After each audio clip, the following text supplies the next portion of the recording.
Hello. Good morning, I guess. I guess it's the morning for you. How are you? Okay. I am tired for no reason. That doesn't help.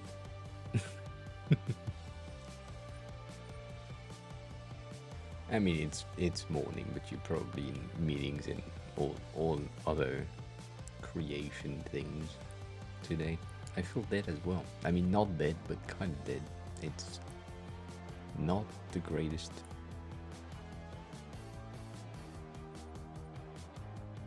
I've been trying. As the title implies, rest doesn't work. Rest, I don't know. Yeah. It's the same. I don't even know why. Like, I changed to this. I think today we'll continue, sadly, to go over this and finish these icons. We don't have much. I didn't do much during the weekend, but still finished at least a row, and we just have these to do, so that's easy. But for fuck's sake, I am tired, and yeah, that doesn't help. I mean, yesterday I've done almost a walk of 3 hours, almost, like 250 something. And today I went to the opposite side of my flat, and that opposite side of my flat, the side of Tokyo, technically, basically I messed up the train exchange again because I'm a dumbass. And yeah, that wasn't great.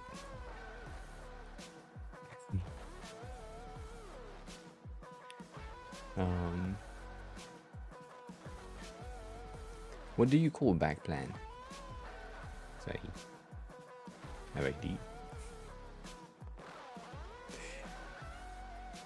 It's like a backlog plan of what is supposed to happen. I think that's usually what it is.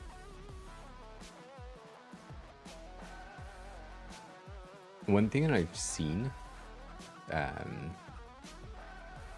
is ChatGPT being helpful when you ask it to be something that is supposedly not. So like if you start a conversation with you are, I don't know your job title exactly, but you are job title with X amount of years of experience, and you've been asked to do X. How would you approach this? And it's usually is more helpful than if you just say, I do this, how would you do that? Or somewhere along the line of that. So maybe you can try that. I don't know. I've been questioning YouTube again.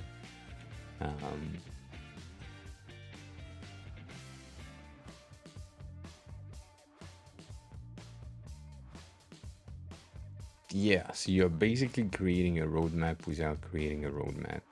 It's interesting. I don't know if that's easy to do or not that easy. At least it could be easy. It's just annoying because you have to think about everything, and that's usually what takes the most time. Just the thinking section. So I get it.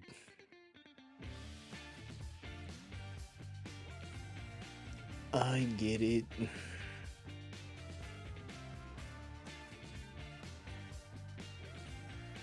I've been trying to recover, as the title implies, with rest and shit during the weekend, but also other things. And Totem, hi, welcome in. No dev today. So technically, we're doing dev only on Thursdays if things happen correctly. But yeah, we tried. So the week technically the week before I went to the hospital, because I was overworked and I did too much. Actually, hi. We did almost a full week of dev, and that was too much. That was too much for my brain to be able to understand and like store some of the new information. So we said, let's do that once a week. That would be better. One thing that is sad for me as a streamer, is the coding stream, you dumbass. The coding stream are bringing more eyeballs than expected. So every time we have a coding stream, we have more people watching because it's interesting. Neptune, hi, welcome on in. I hope you're good. Actually, how was your day? Or how was your day going? I know it's like 10.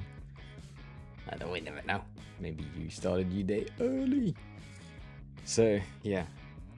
Apparently, when you have like a designer suffering from dev, some dev are interested in coming in to help, or coming in to just watch me suffer, which makes sense. So we have more people watching, which is great in terms of numbers, but it's not great in terms of my head right now. So yeah, it's 4 a.m. What the fuck? New York time is not good. I mean, I guess if you can't sleep, that you're welcome here.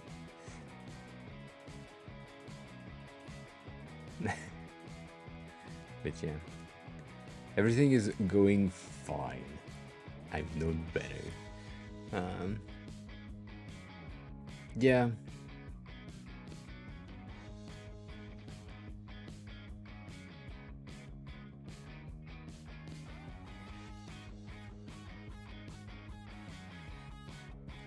I still think that some devs in some situation are overreacting on the complexity of things.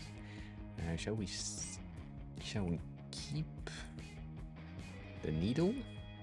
Yeah, I think we will keep the needles. But no, not that way.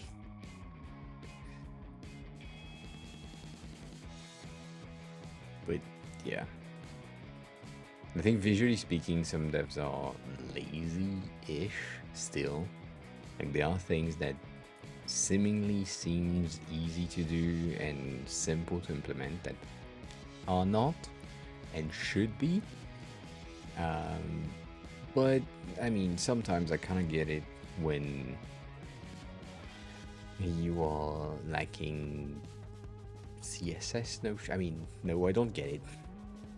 I'm gonna say it. I don't get it. I don't understand if or when front-end dev are lacking CSS knowledge. Like it just, you should, like most front-end dev are like, oh, CSS my nemesis, even though it's a kind of a joke, but not entirely. It still feels weird. Like, I don't know, it feels like you shouldn't have that view of CSS. If you are front-end dev, you should technically be pretty happy with working in CSS. However, working in something a bit different, as in potentially CSS in JS or CSS in another format like Sass or Stylus, maybe could be complicated because it's different. But yeah. Ceramic, hi, welcome on in. What's ticking? The clock icon currently. That's what's ticking. Yeah, I guess.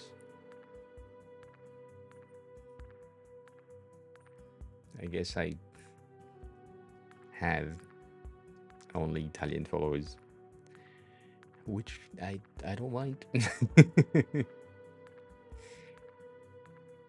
I don't mind. I'm French, so I have a bad reputation toward Italians already, which is good because my audience is Italian, which is interesting. But I don't know.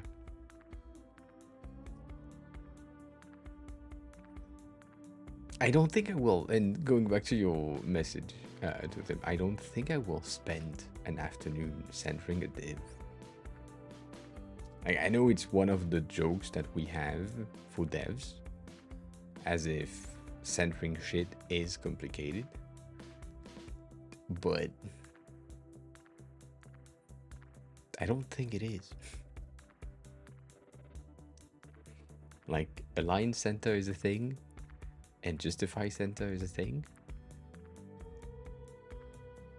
You should be okay. Do we take the needle off the chronometers for that?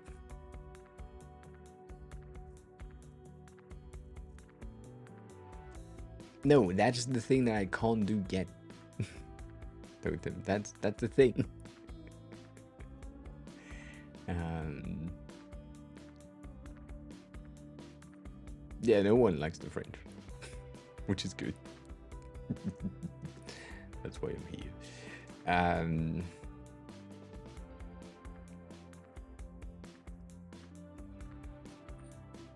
No needle.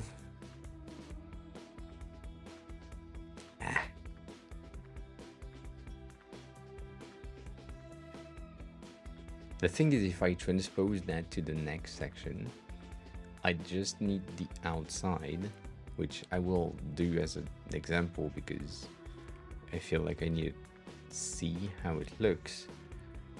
But that would be the look of the chromometers.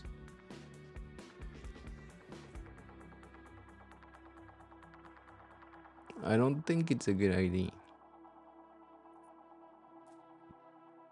I think I need to get rid of the clock as well,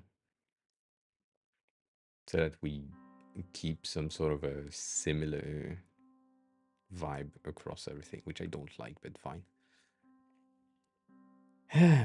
um, so I wouldn't be able to set up a project in any situation because, well, technically, what I learned at that instant is still nothing. And as I said last time, it's still not useful. It's like structural things which are interesting and kind of useful in terms of knowing how things are made, but that doesn't give me any information on how I should do stuff and what is the best practice, not the best practice, how to, well, as you said, set up project, all that. That's not an option that I can have at that instant, and I wish I could. Um, I really do. Is that a good idea? Yeah.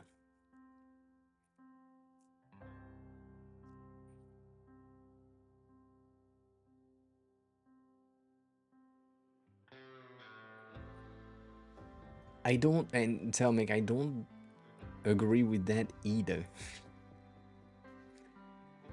I don't think front end is inherently more complex than back end dev.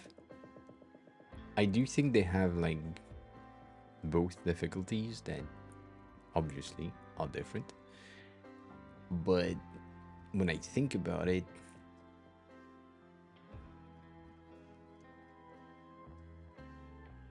it depends on the scope of things. Like for some front end, some things will be um, more complex than for some other things in back end. Like I, not even knowing anything, I feel like hosting something on the table for backend devs is pretty easy overall, but then doing the same thing um, for front, like for front end, would be uh, the equivalent of maybe creating a visual table that works.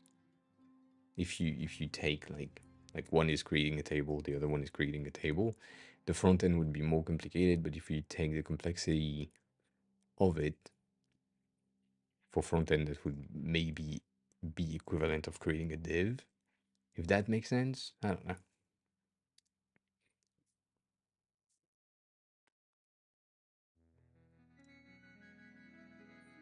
I'm probably wrong, as always. As always. Bitch.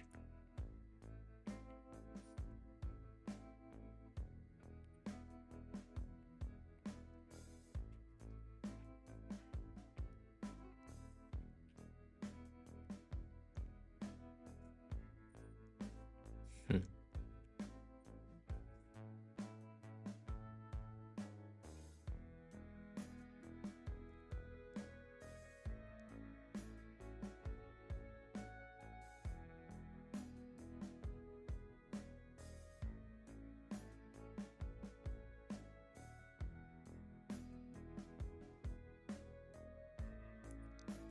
So Tim, for your question for the section here, technically for the clock, what I did was Valas Downer is now following. Valas, thank you for the follow. How are you? Who are you? How did you find the stream? Appreciate that. I basically just took one of the quadrants of the circles off, and then I just put the icons in there. However, when you take a look at the database, which is kind of similar in terms of how it's cut and where the icons are located, what I did was I took I think 8x8 circle as a base that I just drop as a as a gray circle on each of these things, and then I cut out the database icon to fit this, and then on top of that section that was outside, I then removed or placed the icon, which means that in some situation we are like kind of tight, and it should be like I should probably do that and half a pixel as well, or 1 pixel here to make sure.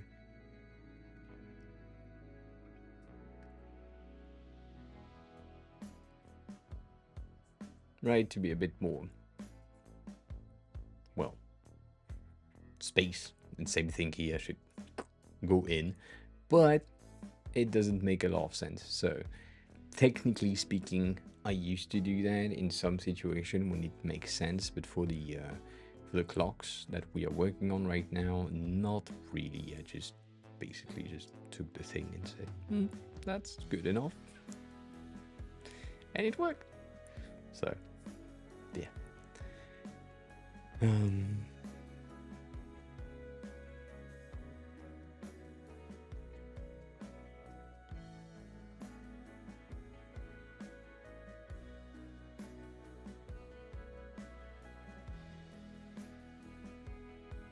I agree with your second statement, like with programming front end fast and ugly is ugly. It's just like dev doing front end. I mean, without designer, it's kind of not great.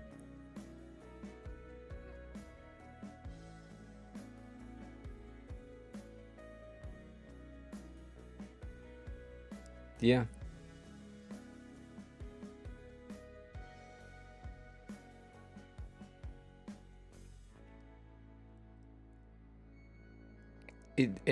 I told him, from what you just said, technically, from what I understand, it's the same thing. As in, in front or back end, depending on how you understand data flowing, then you're good. Or as long as you understand data flowing, then you're good, because you have the system and then you can move on. That duotone is kind of annoying though. Yep, this is not a duotone option. So you section the bigger icon with a circle. You don't cut it in a squarish space. Yeah, exactly.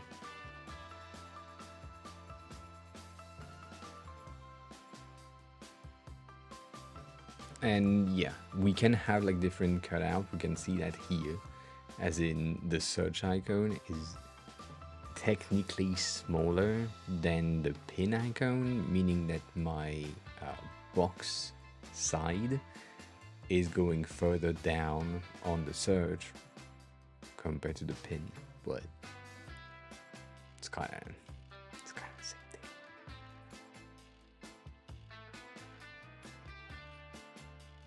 Yeah, I mean, going back to what I know, which not a lot, but a lot.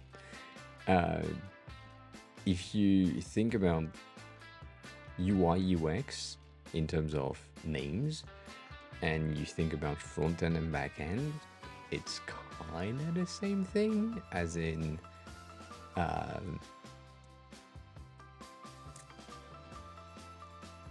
well, the UX will be the back end and the UI would be the front end.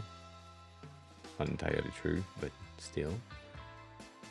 And that could be a representation where if you are a UI designer that doesn't know UX, you are a bad UI designer. But if you are a UX designer that doesn't know UI, you're good.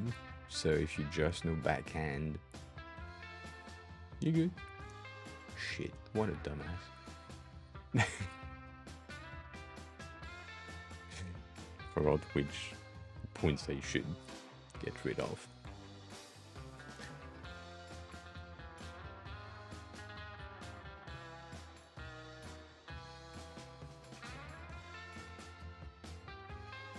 When you said, doesn't that break Gestalt, as in the placement of the icon and the size that it takes? Yes, it does.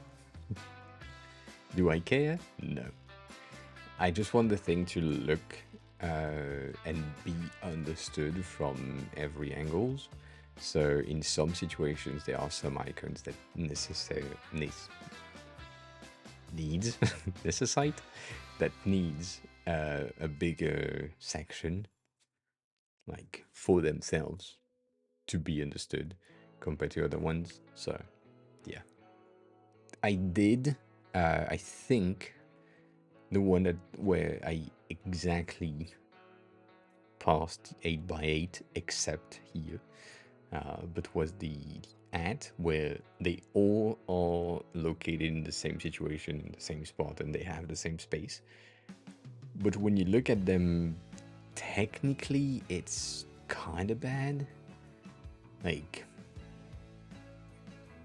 I know that these icons will be a teeny tiny bit too small in some situation, like specifically if you're at 1x, which doesn't exist anymore, but still. Like, they are very tiny, and having them represented properly was kind of hard to make sure that I had the @ sign being visible and the secondary icon being visible. I think it would have been better if I had like a 10x10 instead of an 8x8.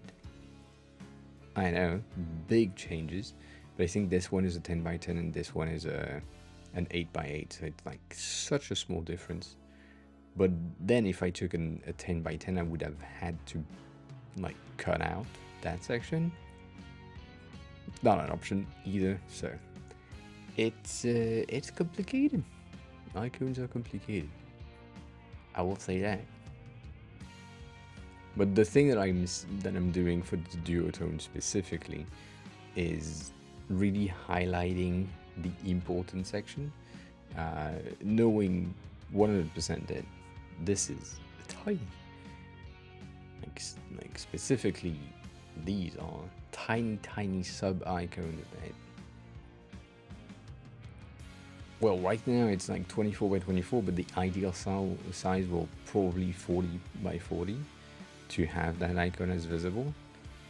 And also knowing that these icons are currently 24 by 24 but could be used at 16 by 16, and that's even more tiny. So it's complicated.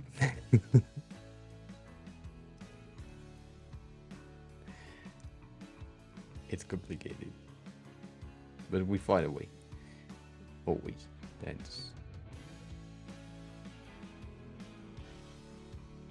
That's the base. Like here, it feels weird doing the duotones for the past week. It feels weird to just do that. I know that my 60, so 60% opacity on pure white or 60% opacity on pure black, past the contrast ratio, it's like, it's 3.01 or 3.20 something. So it's like limit of the contrast ratio, but it's still passed. And so depending on the icons.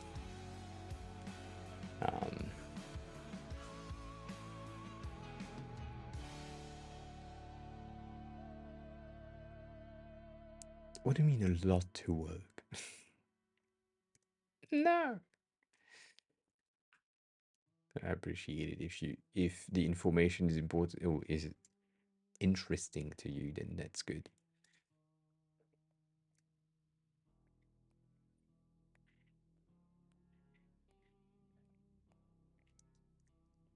Shit.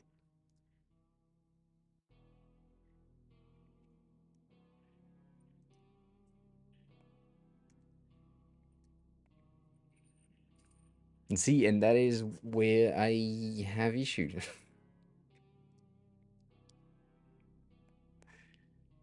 The only thing that I can take off is the bottom section, and if I take off the entire bottom section, then it's not great. But if I take off just this, it feels kind of weird, but I have no choice. So, gonna do it anyways. Like, same thing here. For the other vehicles that we have, where you at? Here? No. We did them like last week. There? Kinda. For the other vehicles that we have the back of the truck that we kept. And I don't know if I want to do that again.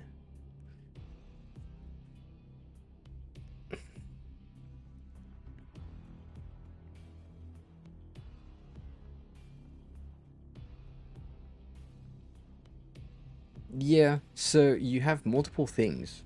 When it comes to sizes, I think I talked about that in the in one of our discussion last week with Khalil. But Untitled UI has a really good representation of that in their file, which I do like, which is in the, I think in the icon documentation, somewhere around there. Yeah, that.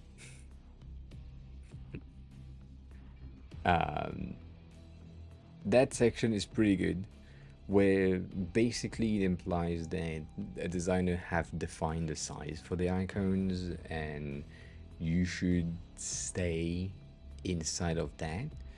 Technically, there is like a preview of this, but because it's a huge file, it's just take ages to load.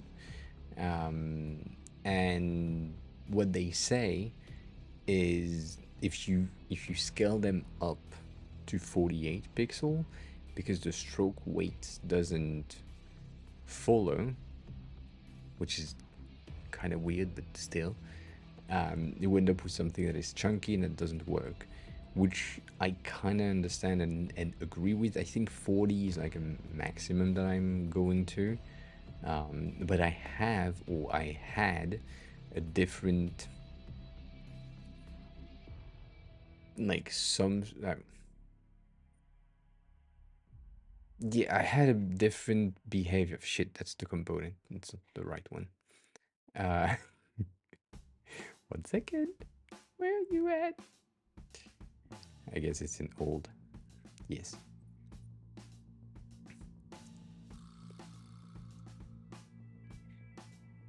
In some of my icon section, what I did was having a notification, having a rule or a system that implies that the stroke size depends on the size of the icon. So if we take these, which is kind of the same thing, if you scale down the size of the stroke, then the icon seems okay. But if you keep the same stroke size, which is usually what people are doing, then you end up with weird ass things. And so the rule that we had was like everything 24 pixel and above was using the 2-point stroke size. Everything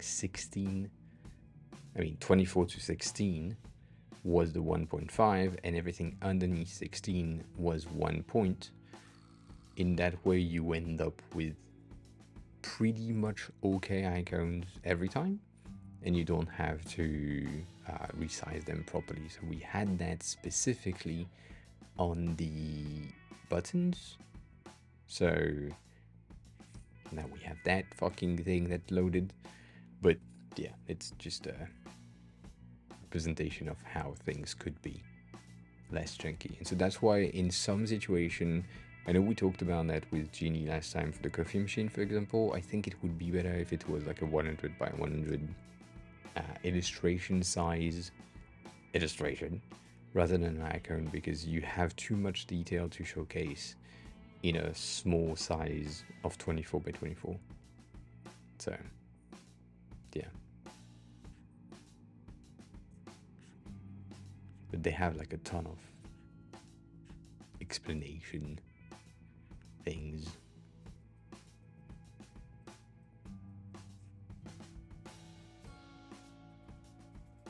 But that's one of the reasons why I'm doing the icons in a line format. Even if we have like 2 blocks, if, I know it's a bit weird, but if we take that and then we take these to 1 point, it's still good. If we take this to 2 point, it's okay. That's not great, specifically on the wheels, but like it's okay.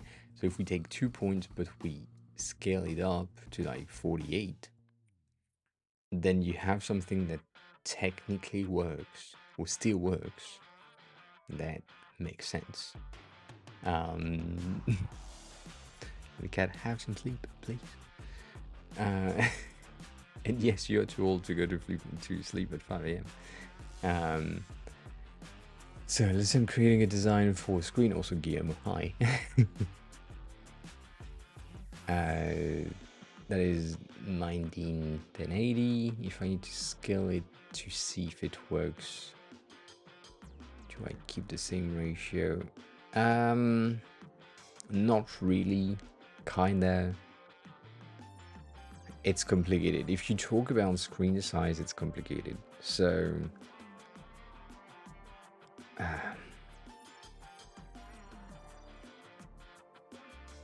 technically, maybe. Realistically, no. Usually what we say is when you have a screen that is for 13 inch and you go to from 13 to like 21, or from 21 to 34 inch ultra wide, whatever, the display website should remain kind of the same, and it would depend on the screen density rather than the screen pixel resolution. I mean, not pixel resolution, but like amount of pixels, which I know it's are hard to find, so that's why we just keep the same thing. But technically, we say most of the screen today are either 72 dpi's, which are like basic 1 pixel equal 1 pixel, or HD, which is basically double that. It's 1 pixel equal 4, like you divide it by 4. And so it's usually this as a base currently. That's why when I'm looking in pixelated view, you see me look at pixelated view in 2x instead of 1x.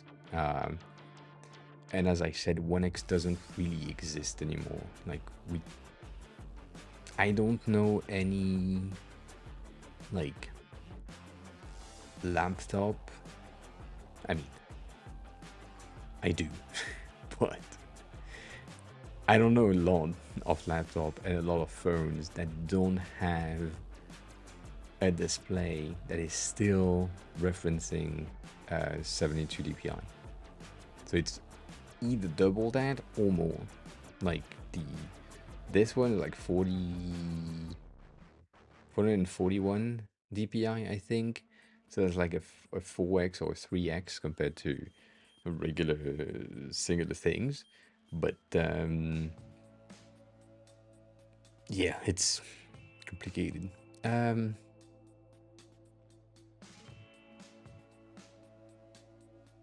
Guillermo, that's a good question. Yes, no, kinda. It depends.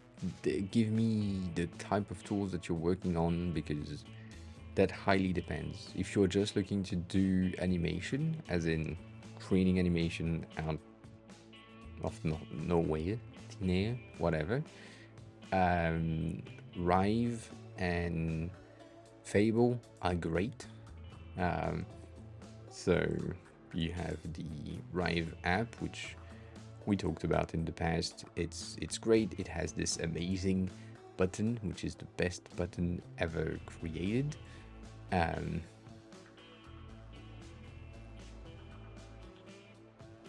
Right? So Rive is great to create animation, but it's most likely to create animation, like pure animation, more complex than what you were looking for, probably. You also have Fable, which is Fable app, same thing.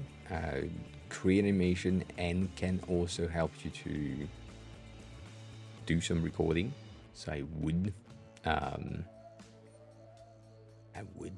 recommend that. And then I think the third one is Artboard, which I don't know.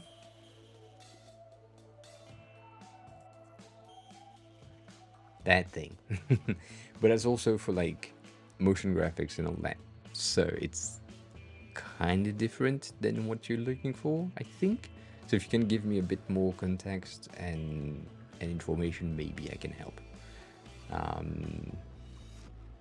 more. Because these are basically just like animation tools, and so they're great. But still, I don't know. Because sometimes it might be a bit easier to just do the animation in code directly rather than doing the animation in Figma first. If it's to improve presentation, yeah, maybe, but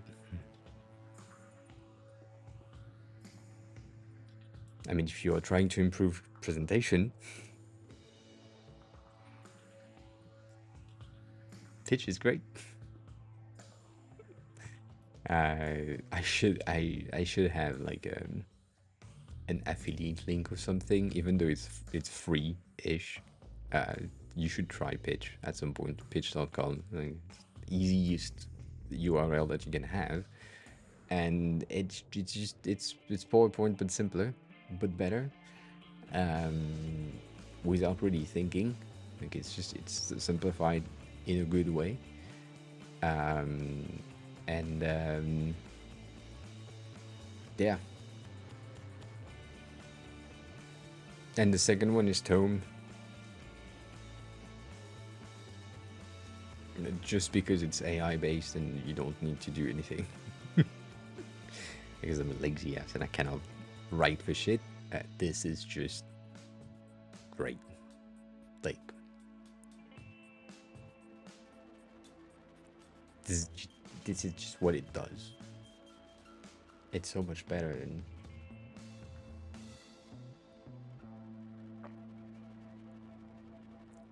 anything else. What I would say though is, as always, a combination of most tools. So you use Tome to give you an outline and content, or the basic of content. Um, and then from that, you go into Pitch to create your slides based on the content of Tome. And it's just better. It's better.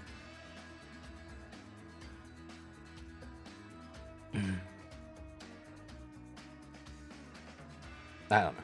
I just like that content. It's also kind of better than PowerPoint in the sense of it has a format that is not limited to PowerPoint. Like it has slides that can be longer than a 4:3 or 16:9 aspect ratio, and so you have like more interesting things in there. But yeah, I like that things.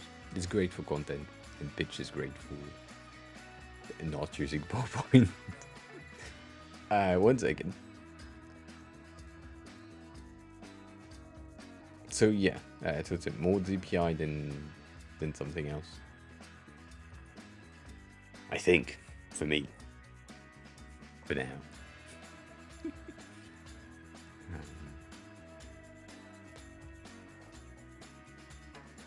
But if it's just presentation, yeah. If it's just presentation, then Fable would be great. Shit.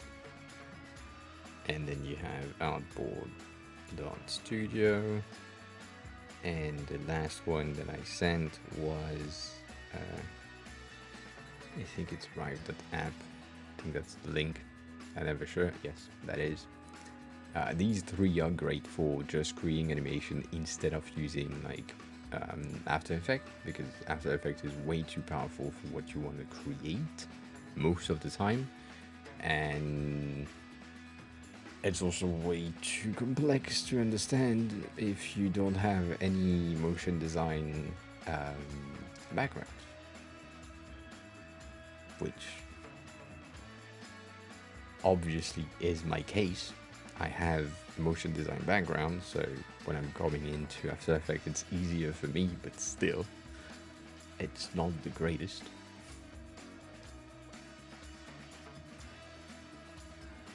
But yeah, I do still recommend After Effects though. Specifically now that Adobe is just creating everything with AI inside. You can just ask it to do whatever and it creates whatever. But yeah. After Effects for like charts, not a good option. One of the things that we say is just using the auto morph transition in between the slide one to slide 2. That usually helps a lot. So if you have the option, do that. Like, force yourself to understand things in how they work. Technically, in Figma, for example, when you have like a transition that you want to have in between page 1 and page 2 to make sure that they work, then you just do like an auto animate or a smart animate. That's how they call this, and it works. And I would recommend that technically.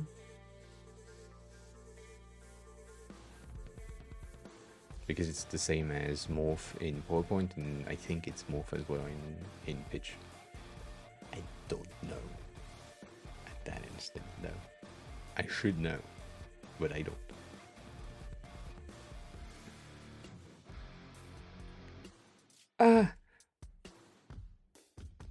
I need the KG to be visible because it's in font format, technically. So it needs to be visible. But do I just do that? That's kind of sad. But that it feels like this is the way. Oh. Hey.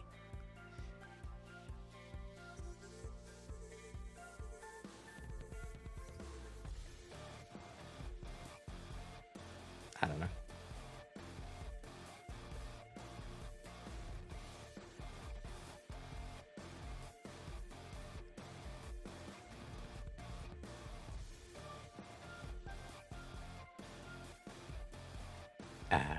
So yeah, Totem, did I answer your question entirely, or do you have more sub question related to icons? Because I can speak about icons for days.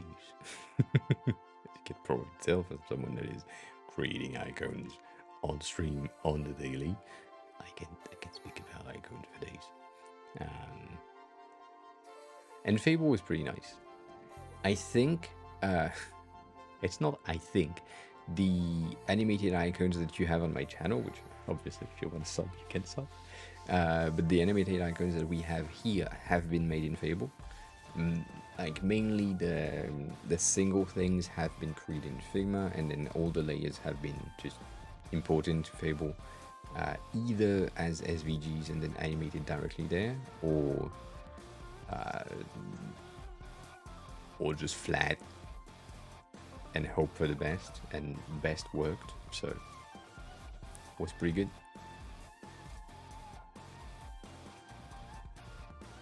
I do think in the current realm of how things happen on the internet right now, Rive seems to be the one that everyone is trying out and making things with.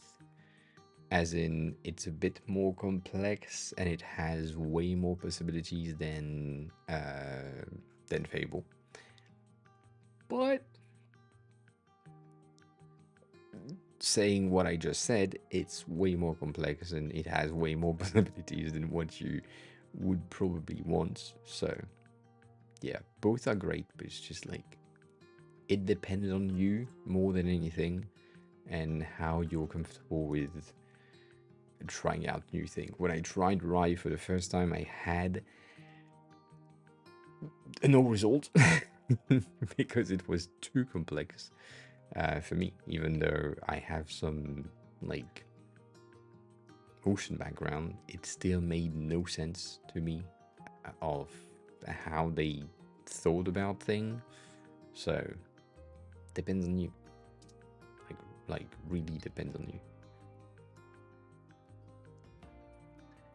I feel like these fucking thing being like half points there, that's not a good idea. That, yeah, like this one is the half point, but this one is weird. Should have checked that before. I should have checked that before. Some of these are so easy.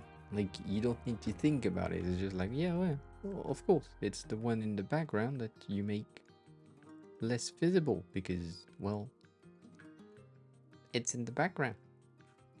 But then you end up here and you're like, yeah, well, just need the holes to be less visible. And it looks like shit.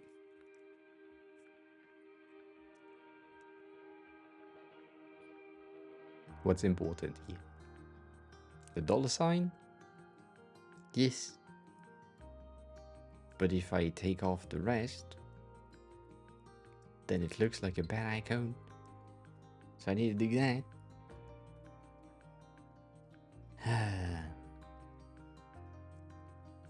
That's bad.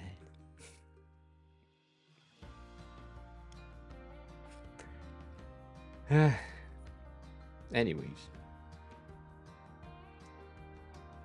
I think we should be good by the end of the week again. With these, I need Stony at some point to be able to give me to be able to give me oh shit, no, I need that. Oh fuck.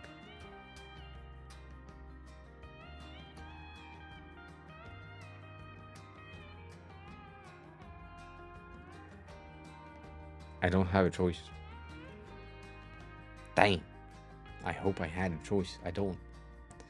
Yeah, I still need to check the potential naming convention issues that he talked about last week. As in, some of them are called right side high. Come on in. That's an interesting name. Because yeah, I have things called delete. I have things called cross. I have things called trash that does the same thing. So yeah, it's not. You can see the natural hair color here. Obviously.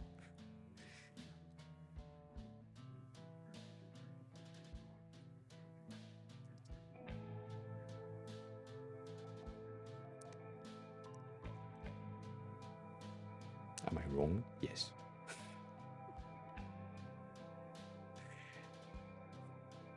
I wish it was my natural hair color though. That's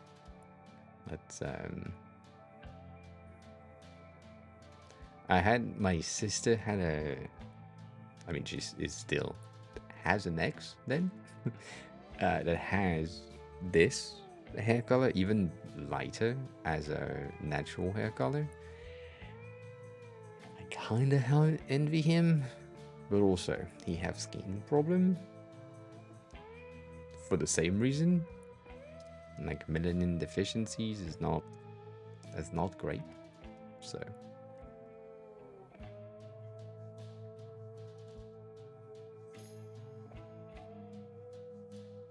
when I was in school a long time ago, when I was in school, we had people that had different hair colors in their beard. So that's I get it, but still. Ah, two more panels, and we're done with the icons, and then we just need to rename everything. Cool. I don't want to rename everything. Obviously, it's not everything, but it's still up.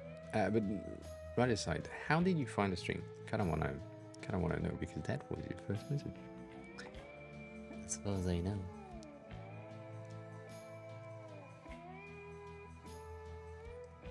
Like, was it the discovery tab? If that's the case, that's great. Means that Twitch is doing work. That's pretty nice. I appreciate the random. It to be random though. We do some dev sometimes on Thursdays. So we usually do design stuff because it's the things that I know. But if at some point you are interested in what in the fucking I made a mistake here. Like, yeah. Fuck.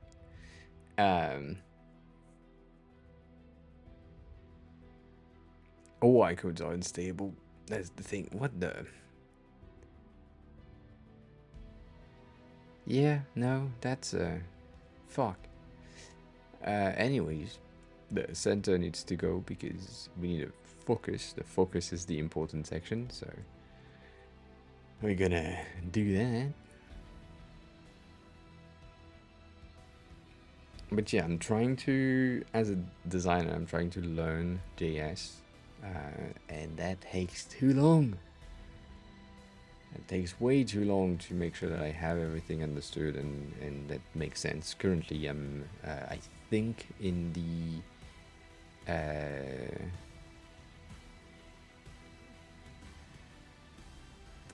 Oh fuck, how is it called? Shit, I forgot. I just passed the some of the loops, the switch case loop thing, and I need to go further, but it's hard. My brain cannot comprehend everything all the times. So yeah, and currently we are doing something for this Mom! UI kit, which I made, and making sure that we have all the icons that are necessary in duotones. We currently have them in the kit in full colors, solid line icons, and we are doing the same line icons in duotones because that's useful most of the time. And then we will probably do the same thing for solid icons, which are like full outlined option, kind of like the material icons. And these full section icon thing will be available probably, if I can, available in like an npm format option for the free version, and then maybe we can have the non-full version, like the paid version, somewhere else available, but that's for later. I need more thinking about that. Like, it takes time. But yeah, that's what we're doing. That's what we're doing. And right now I'm just thinking or taking the same from Nader. Yeah, I did the same thing. I just had the leaves in duotone and then that not so. Here, can I do that? Yes, I can. It's kind of not true. Like, technically, the ash line is supposed to be the transparent one. I don't care. Technically, this is wrong. Like, really wrong. Same thing here. Technically, it's the inside, but to keep that working with the rest of the icons, we need that this way, which is quite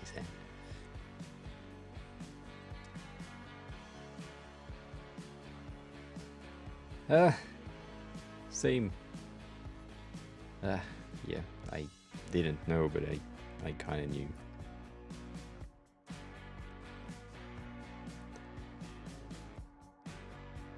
That's the, I think, white balance or ISO icons. I think, yeah, brightness icon. I hate it. I hate the way that this is supposed to work, or necessarily work a certain way, because it shouldn't. They shouldn't outline it like so. That doesn't work. What is important in the line here? We need to visually straighten. So I guess we're gonna do that. And that's the same thing. That's kind of different. Here you need to either tilt or shift. Pan, tilt, whatever. I forgot how it's called.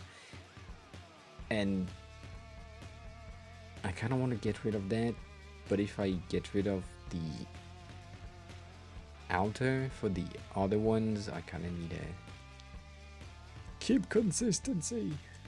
Once again. Oh, shit. So, we're gonna keep consistency. Because that's useful. Specifically in an icon pack, if you're doing these, or using these, the most consistent we are, the better things will be. Ah, this is so sad. I don't have a choice. I wish I could. I wish I could, like, just use the arrow, but nah. It needs to be this, just this tiny thing.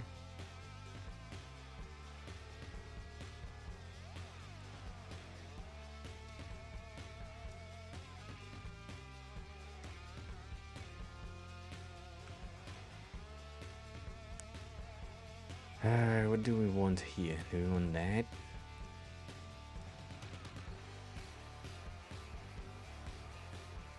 It's kind of sad, but same thing. I don't think I have a choice.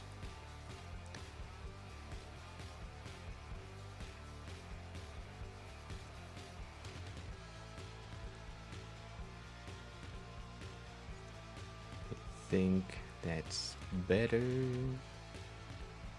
That's gonna... That was fast. Alright.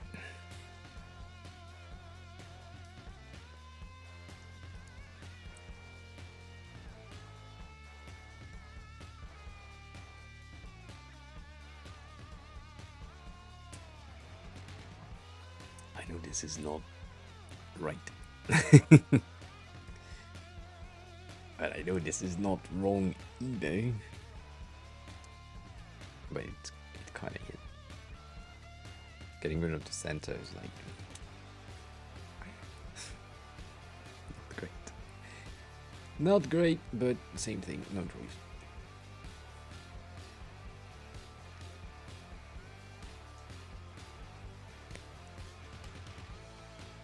So here for consistency, same thing. I'm getting the center of the sun out in order to get consistency with the other icon when we need them. I think the bottom section can go in duo as well, and then that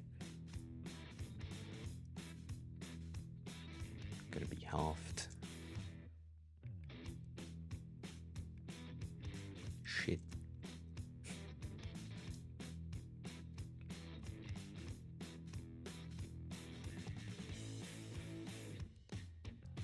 What is important here? The sun is foggy, so I'm guessing the sun on its own is less important than fog itself. Can do that. And then the eclipse, it's the same behavior. The sun is less important than the moon. Get the moon more visible. And that is sad. Once again. But the snow and the rain makes no sense to keep. I hate it. I think I told you already, but I do hate it. The fact that it's so small. Yeah. One of the kit that we are keeping as a reference as this one, and it has a small amount of icons.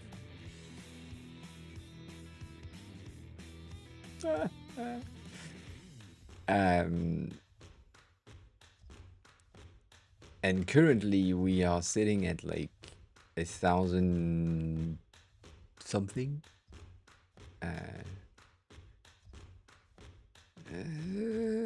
So I hate it. I think we're 1,600 or something. But yeah. And we did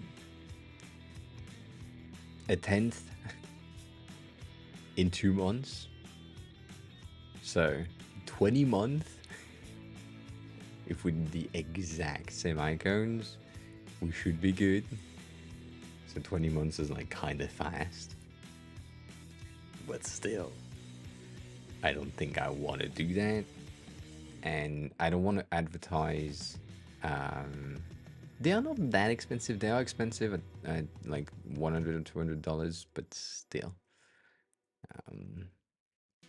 not for the amount of icons you get. Not that expensive. If you compare that to like material icons that are free, yes, they are expensive. What? You know. Ah, shit.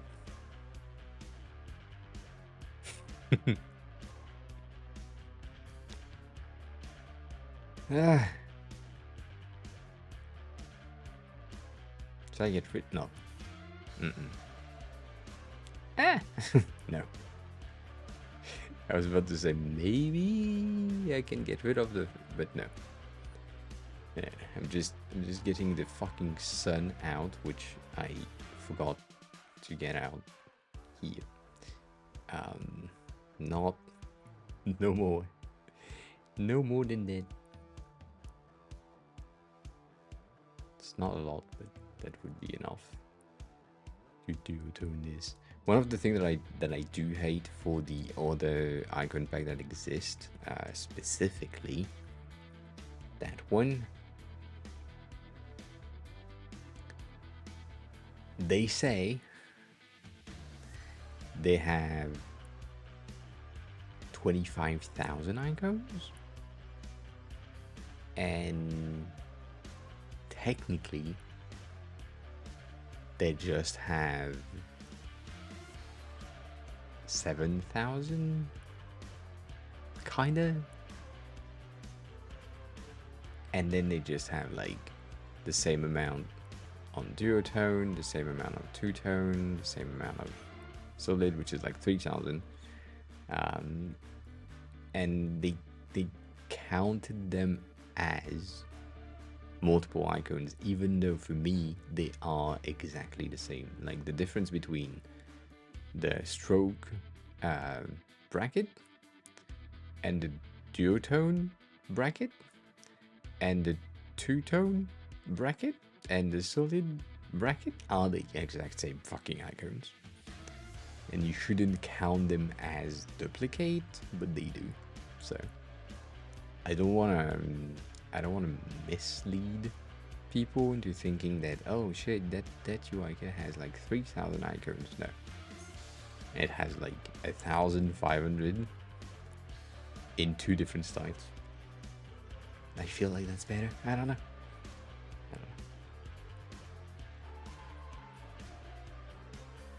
I'm probably wrong. You want to have a shark in the sky? I don't know.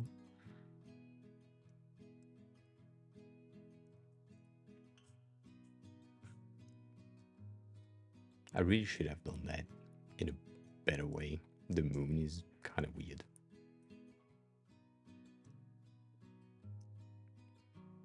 Just the half moon. It's not. It works. But still, it's not great.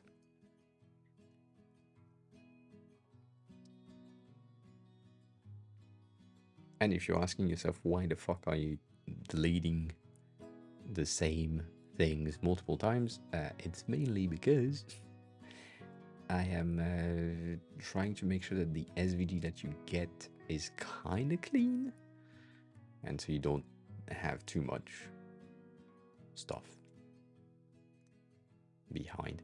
No, that's wrong.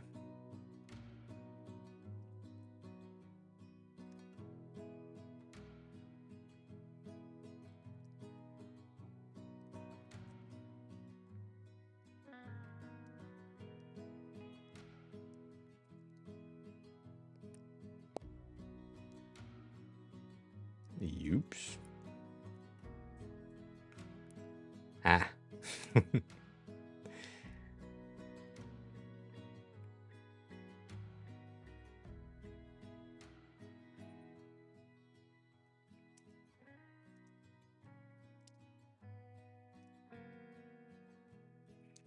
That's a lot of points.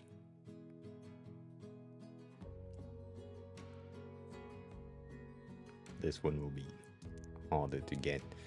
What should I get rid of? I mean, I think I should get rid of the same thing. Same concept, consistency. But it feels more or less like a mistake. I'm just doing this.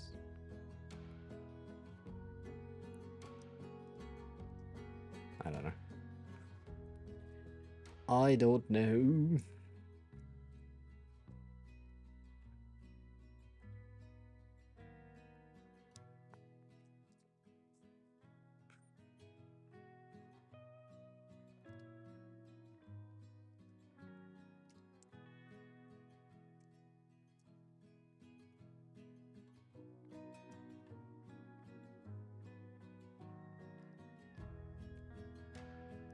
Cool. The snowflake is more important, as always.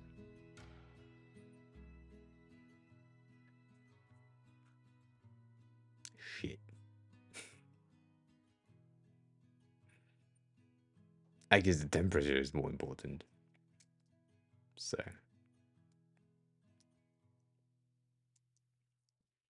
Let's keep that.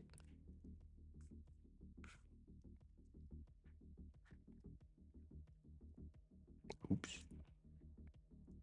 My bad.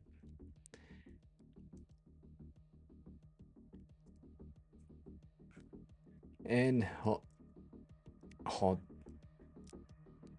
thermostat. I call that temperatures? Yes. If I call that thermostat, that was bad.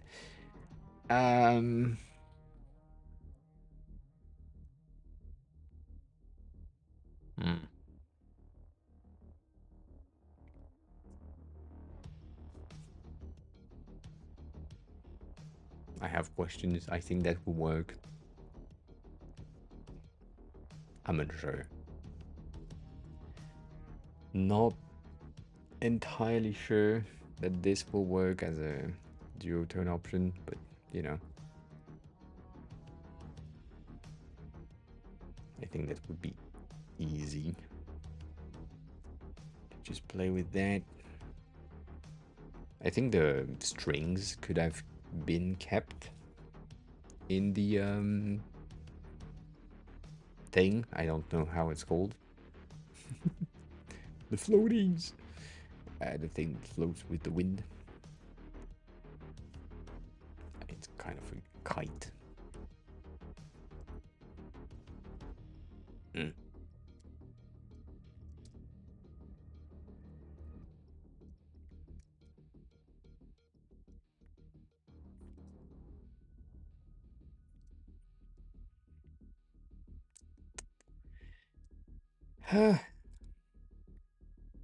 It's too much. Oh, I added this. I know I didn't talk about it. I felt like this was more or less shark, and some people have called it shark before. So I did another one for wave, a bit bigger. I don't know if it's better. I just know that it's different.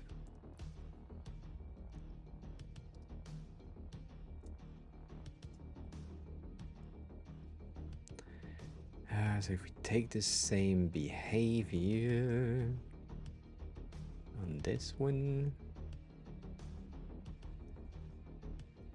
that give us this. I don't know if it's good. Still debating.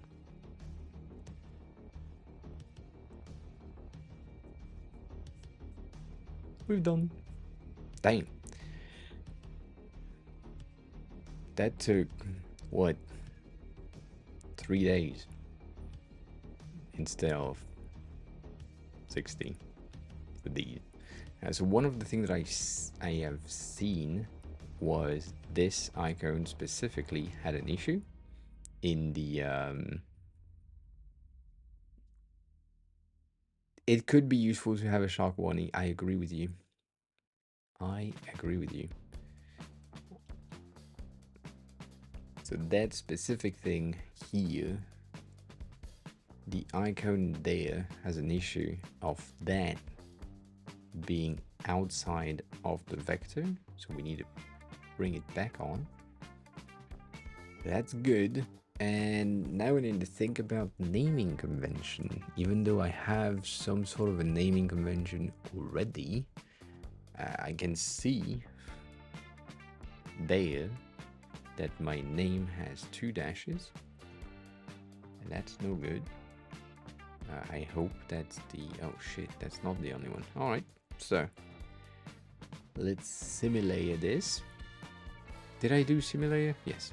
That, select everything. Let's rename all, and every time we find a dash dash, we will replace that with a dash. Does that work? That seems to have worked. Cool. Stoney talked about potentially having a very distinctive naming convention that is added either in the front or at the back of the icons to differentiate them from like line and duotone, even though I don't really want that to happen.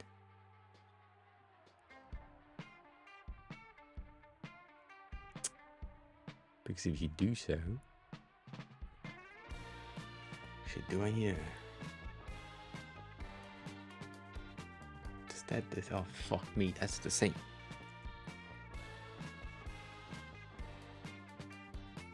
The reason why I don't want the naming to be like a dash duotone or dash line or dash solid is because if I do that when you're like in your code and you think, oh, I want to test it out with duotones, instead of just pointing to a different folder, you need to point all icons to a different subset of things, and it feels weird to me. So I don't know. I have questions to myself, and maybe I'm wrong, maybe I'm right. I have no clue.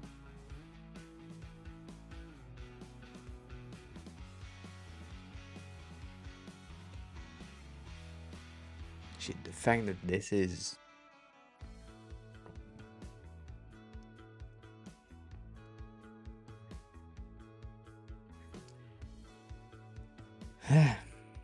the shark alert would probably be this one, technically. I think it would be the alert sign plus a shark fin, which I think would be sharper. Right?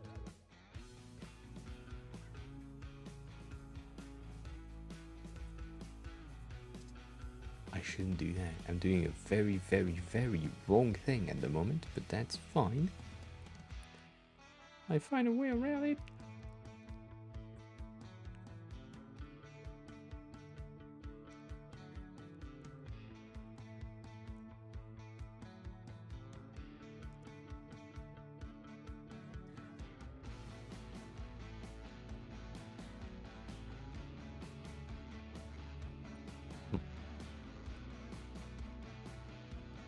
No, no, no, no.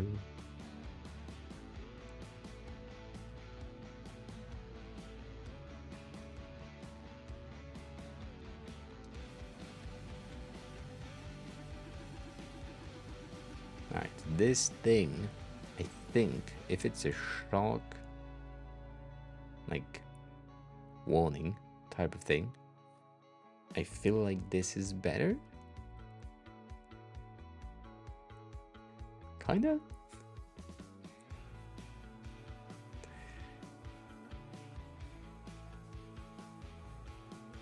Bitch, what the fuck? How?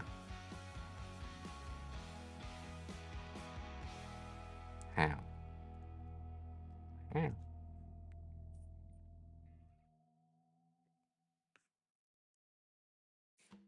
It feels weird. Something's wrong. Something is wrong. And the something that is wrong is probably gonna be that going down. It's not as good. Like a shark back, it's kind of curved and not.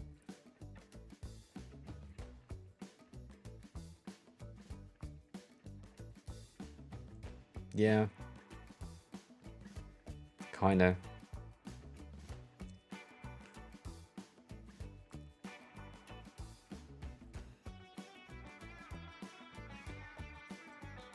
Add this here.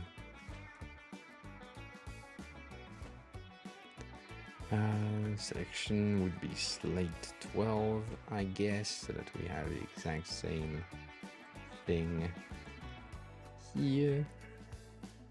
And we shall be good. Something is weird. I don't know if a shark warning would be like an icon that would be used on the daily, but we never know. And so going back to the duotone version, that means that this needs to be duplicated and that needs to be the 60 at 60. And I'm guessing the outside is not as important as the fin, and here the fin is not as important as the outside, so we are really good on everything. Let me check that. If white, we get rid of that.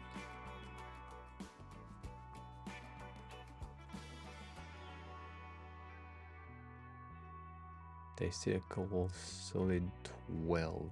Where? There. Interesting. Okay. Good to know.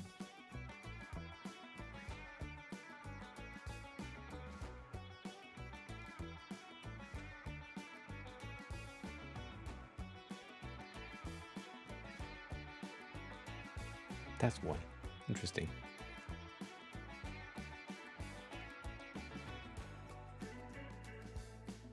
Shit. And so here, the thing that I want to do is make sure that this works. So, what happens if I do red? Cool. Everything works. That's really Apple Watch Ultra night mode thingy, low battery thing. That's an issue. That. What the fuck? What happened? What did I do? What did I do? I forgot something.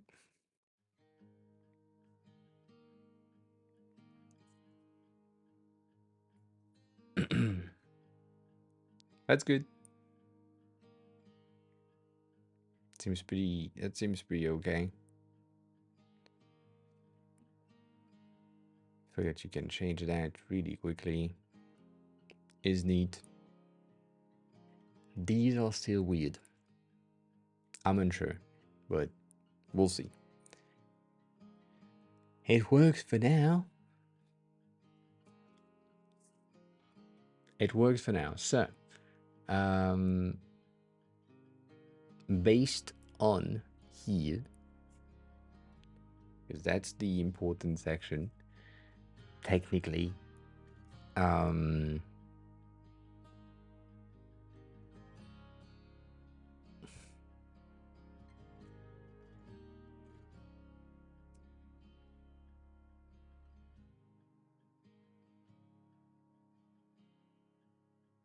there are some names that need to change, but I don't know exactly which ones. That's why I want to have Stony here to make sure that, because he has checked the icons technically, the free version, so that might help. Thinking about this though, I think I may have some issues going here. No, I don't. Cool. Maybe I do.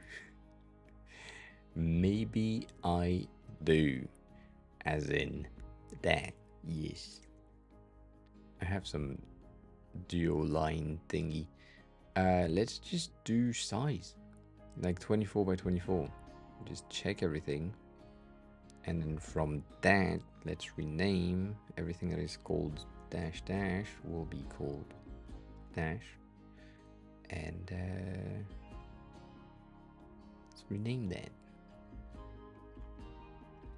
That's better. In the weather section, everything seems fine. We are good. So I think no, we're kind of good. I was thinking maybe one of these would have the duplicated section thingy. But, and the free kit. Just for now, I think we have the same issues, right? In the naming, some of them have duotone? No. Double dash. Double dash seems weird.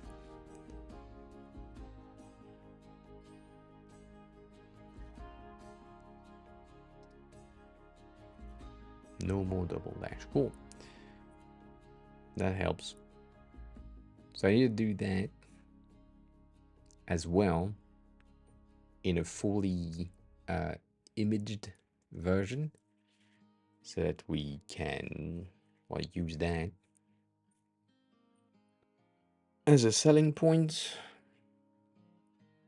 It's kind of sad that Figma doesn't allow me to have a link to the lemon squeezy page directly from the Figma file. I feel like it should, but whatever. So if I do that, if I select everything, I have some doubts that it will be able to select everything without dying. But we never know. Icons, duotone.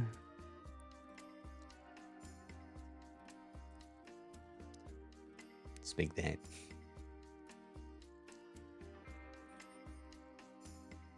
And then let's get rid of this.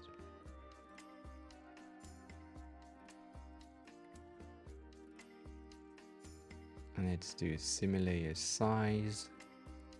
Let's select all of these. And I think fuck.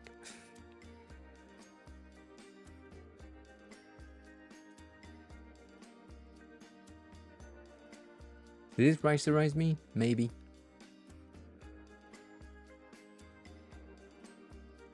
Probably. 1,542. That's the amount of icons we have currently, which is pretty nice. That's pretty nice. That will take ages. Okay. Cool.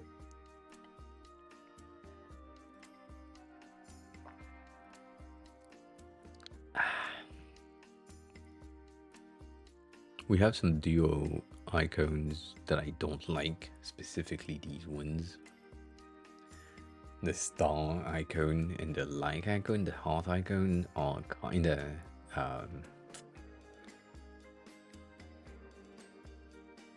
offset or off pack, mainly because they are solid things, but we need these to be kinda solid to make sure that they make sense. So yeah, I don't know. I have questions. Once this is vectorized, though, I will use that same thing as a duplicate, and I will place that in the mom icon or the mom UI kit. section as a preview. I don't know. It's a lot of images, and I don't like that. I don't like too much images, specifically for the Figma file to be not big. It's taking too long. It's taking way too long. I don't like it.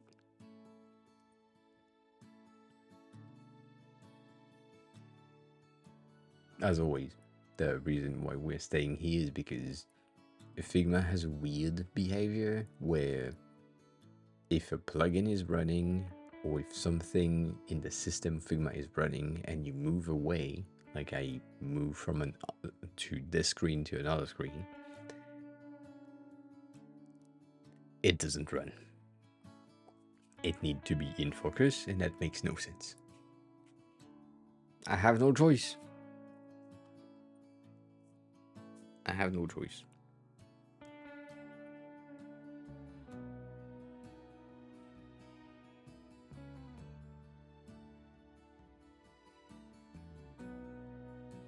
But we are 2/3 of the way there, so that should be faster. Or should go fast. I don't know what I should say. If I should say anything.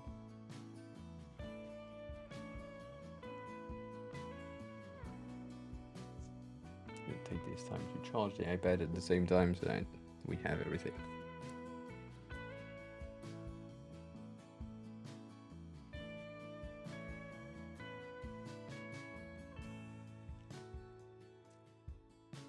I was reading chat. Nothing happened. Come on. So close. Ugh. So with that done, right, because that's the case, we have the duotone icon done, meaning that we now can release the only icon with the duotones for a bit of a premium. It's currently sitting at like $16, and I think I will probably bump it to 24 just once, right? $24 for everything with all of the styles and shit, I think would be good.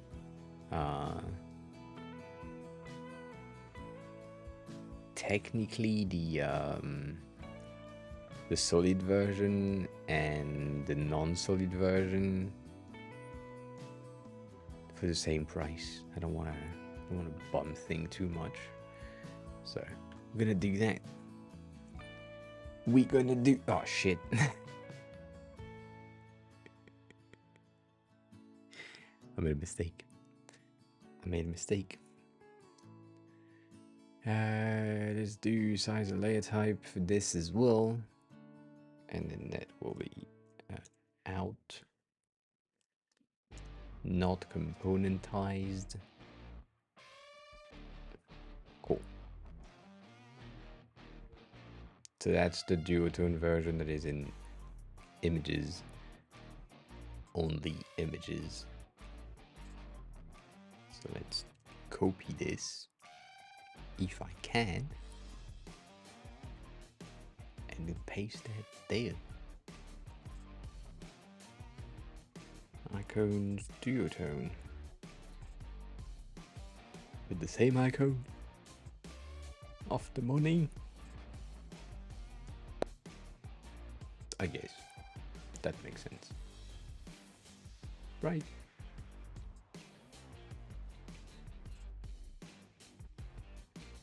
Yeah. I'm kind of scared of the speed at which it doesn't load.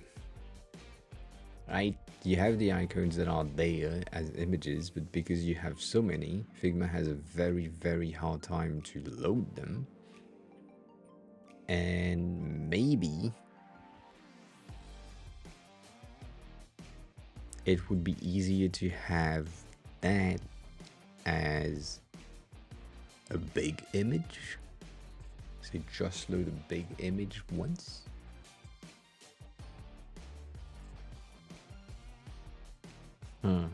I don't know.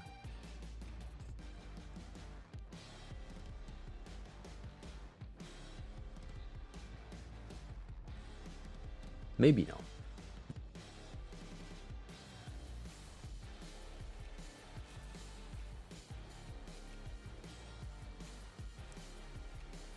Maybe not.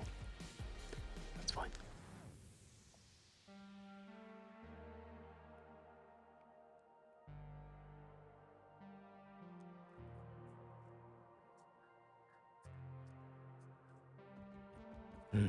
So technically, here I should use these instead of that. Where's my toilet paper thing? Did it go into living? It goes there.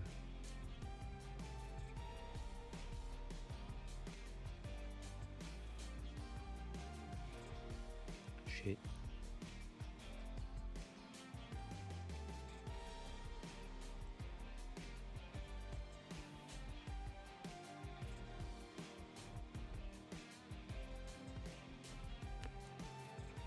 So what's the size of this? 176. Holy shit. Okay. So if I scale that to 176, you can see how the line are bigger, much bigger compared to this, which are 8. It takes some food. Yes, that's a pretty good idea. Oh, you had some food. That's what you said. My bad.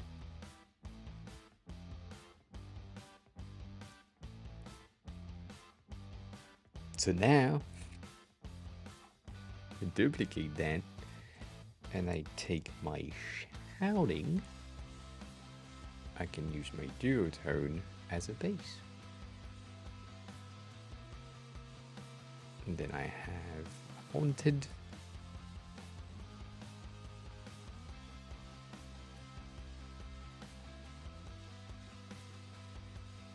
Just different. I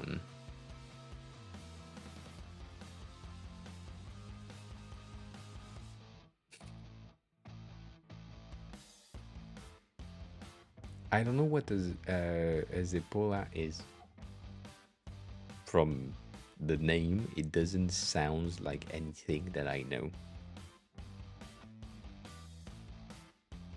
I'm probably wrong. But you know.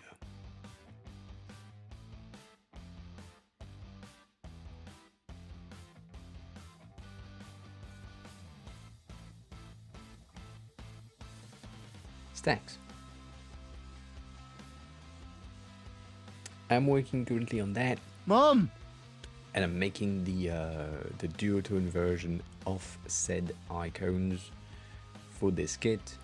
Not that it's necessary, but it's just like I have no more fucking idea on what to do based on icons. So I said, you know what, let's do duotones. But the entirety of the thing currently is the icon only, so you have all of these icons for 16 bucks if you buy it today. It's gonna be 24 when I add these to the kit, so the duotones that are done. And then Pico, hi, welcome on in. And the kit, the UI kit, if you're someone who is a designer and who needs UI elements, we also have like a lot more things in the entire kit things with which is composed of like dark mode and light mode. The free version, which is available in the Figma file, which is I think here, is contain the dark mode only, and then the light mode is present as a preview, but it's only available if you buy that thing. But if you just need like a base, and then you can do that, yeah. The components are most likely accessibility like compliant in most cases. We have some things, some states, I would say. Maybe not on the free kit, but if for some reason you decide to go with, I don't have them there, but I think if it's my accent color in communication and then in my communication in warning, if you go there, you may have some issues in terms of color contrast, specifically if you go with the yellow option, which I think I'm using 9. Obviously, yellow, never good. But most of them, most of the components here are good for accessibility in terms of reach, and we have many things. I'm not saying we have everything, but we have many things: labels, badges, tags, navigation options. We were working on some navigation things, and then we had some questions, and then I didn't finish that, which I should. But yeah, yeah. If you go for yellow, obviously. And also, I appreciate that's it. Thanks a lot for saying that you like the icons. Also, welcome on in. Welcome on in. But yeah, most of the components that we have in the UI kit are okay in terms of accessibilities, and they also have the magnificent ability to just be light mode, dark mode ready. So if you just with the new features of Figma of like variables, we have the ability to change that. So that's a thing. Yeah, kids, hi, welcome on in. How are you? And one of the things that I didn't really talk about, I think if I do that, that's a half mistake, but one of the things that I didn't really showcase is because we have our accent color in multiple options, we have the option to say, well, my accent color is in fact gray and not like teal, or it's in fact the communication color, and my communication is currently in success, so it's like a green, or it's pending, so it's a purple. I don't know why these two are not changing though. That's important to check.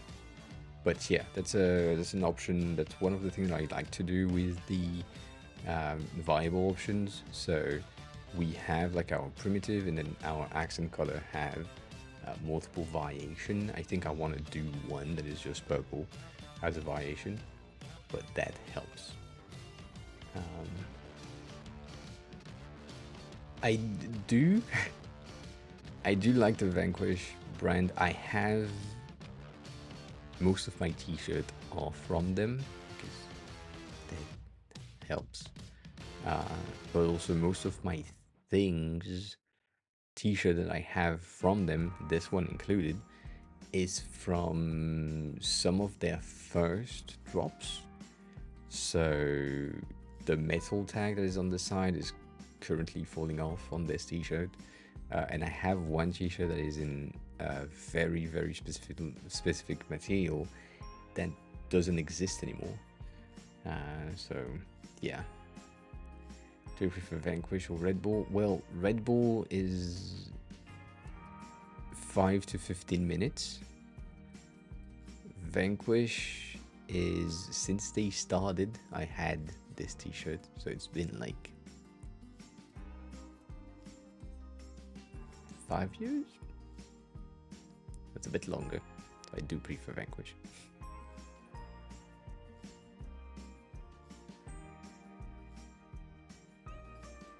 And yeah, Stacks, you have the you have in that thing, Mom! you have the ability to get in the affiliate program, even though you haven't bought it yet. That's an option, and you get 50%. So if you have like a lemon squeezy account, you can just um, register as an affiliate, and then if you make a sale, I get money, you get money. It's a win-win at 50%. Like, you don't really have to pay taxes as much as I did or do personally. So that's pretty good. But yeah.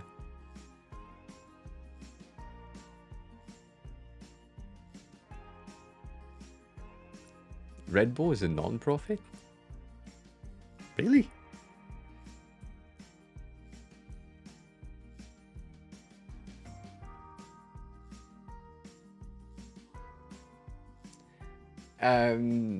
So I don't know when you were there last time, Stacks, but technically, I think from last time, I came to Tokyo, went back to France, came back to Tokyo, went back to France, and now I moved to Tokyo finally. So I'm currently living there, and that's neat. That took a while, and I'm scared of a lot of things that needs to happen now, technically. As in, like, making money, finding a job here, expanding my fucking visa if I can. So, yeah. Collaborative. Thanks for the fucking buying the kit. I appreciate that.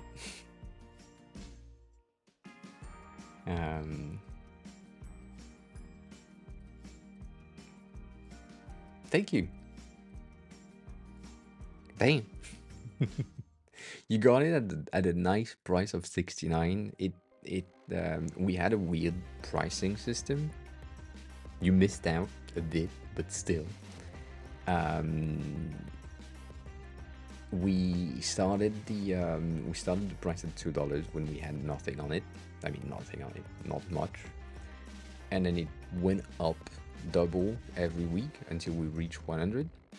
And then on day 69, which day 69 implied or created these icon set, except that thing,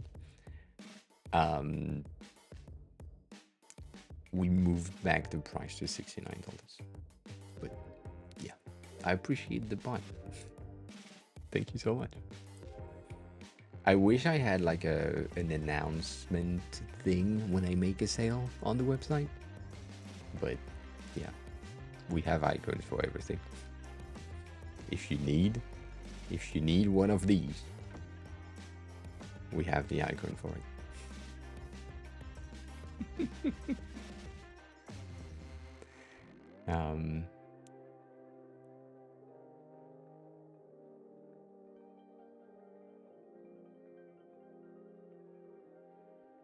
Oh, Vanquish is a non-profit? Profit? Really? No, that makes no sense. That makes no sense.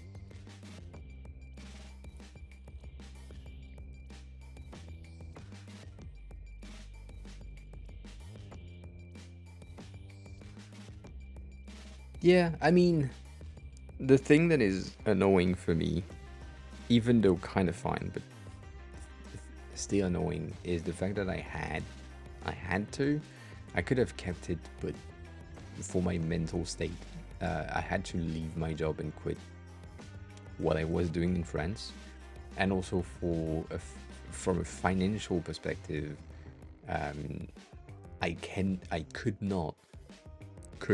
it's important. I could not work in Japan for more than 6 months with my Japanese visa, meaning that right now, in like a week and a half, it will be 6 months to the day. And so from that day onward, I can potentially have a job here. But it's mentally taxing of knowing that I have to find a job and getting some money in. So right now, collaborative, Rolker, being someone who buys the kit. Appreciate that. That's the only cash that I get in, and the subs from Twitch, which is like not enough.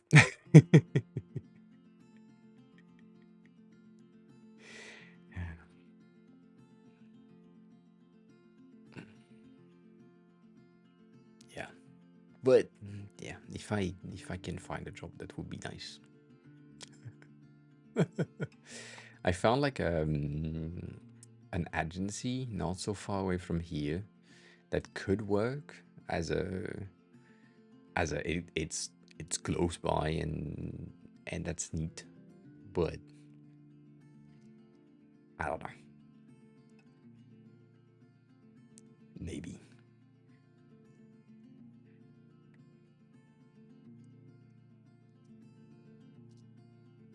Oh shit, that looks like bad. That that was bad. What happened?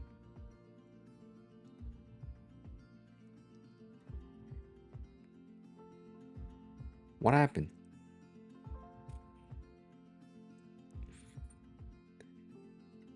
Did I click on the wrong one? Yes, I did. Yes, I did. That's better. Why? Why you dumb? Said nothing. And Yakins, where do you think about moving? And you said like someone said move to Spain. Pick out why. No, I can't. I am dead at 21 degrees. Like today was 24. I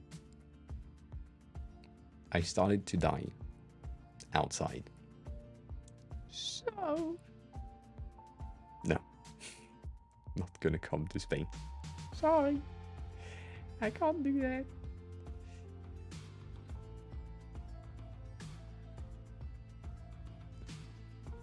Yeah, I have a weird. Um, Even though I'm like part Algerian, I'm supposed to withstand heat, which is, it's true. I do withstand heat if heat stays. But when heats fluctuate, I cannot stand it. So, yeah. I love Stockholm. Stockholm was great. Also, it's a city that like I can live in, and there is some sort of how can I say that,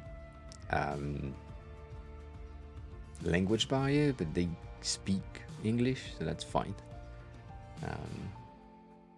Yeah, I mean, Japan is not habitable for me in summer. Like, I spent summer here. That was bad. That was bad when we had like 40 degrees. That was not an option. I had no choice. Yeah, yeah. Sid, I can't. Yeah. I mean, Cat, in Italy, you have like 42, 45 from time to time, depending on where you are. It's mostly Ashley rather than you, because you were more or less in the north of Italy, but like south, middle of Italy was like kind of crazy. So, yeah. And even Sweden in summer, it's fucking hot. So, technically, what I need is to go live in the north of like any country that I like. So I like Japan, and I know that Hokkaido, like north of Japan, is like where we have snow and shit. But the thing is, most people are saying if you go there for vacation while it's snowing, it's cool. But when you live there and you have 3 meters of snow that are like taller than your house that come out during the night.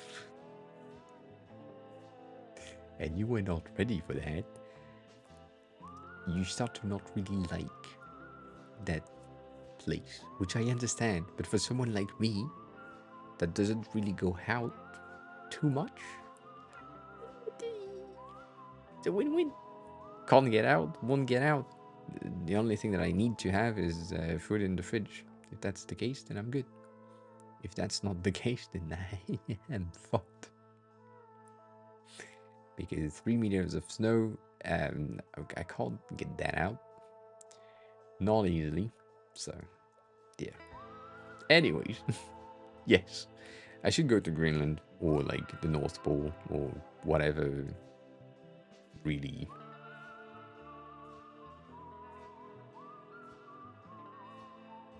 not so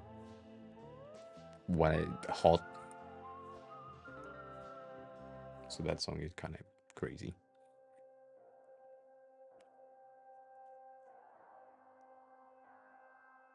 Yeah, that's not for me, Sid. That's like when I went to Sweden, I went to the north of Sweden, and we had -38, and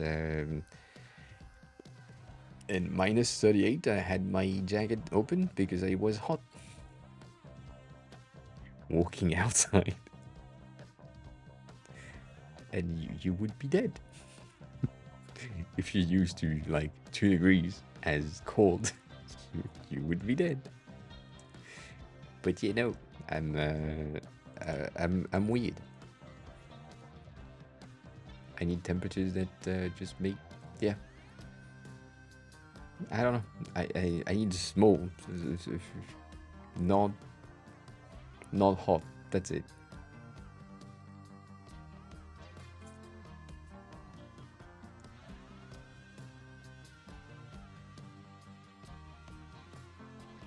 I don't make statics. Stacks. My bad. I don't make the rules about affiliate. Affiliate are just like lemon squeezy thing, and that's it. One thing that I said, I didn't say much, but one thing that I said is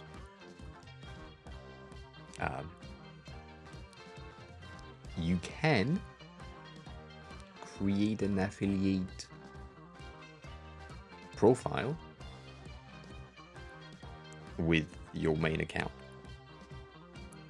and buy the kit with a secondary profile with a VPN and shit. Nothing really impedes you to do that, which means you basically get the kit for 50% off, and you get paid.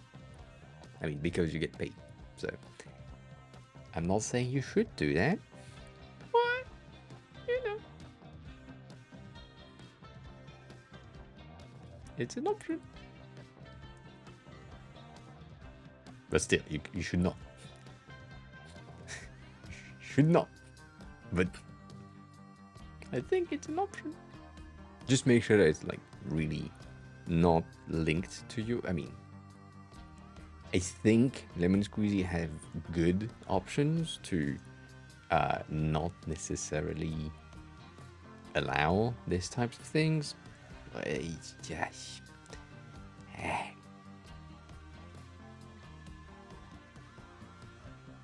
you can.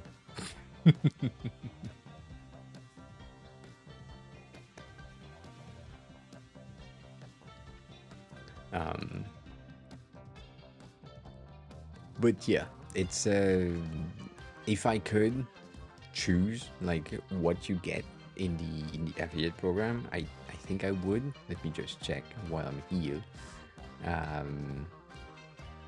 But I think I have no choice. I think it's just either or.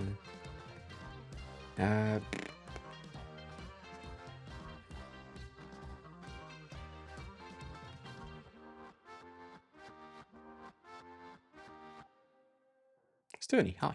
Work on it. Good. Oh, you have that. It's the first Wednesday for us in France. First Wednesdays we have the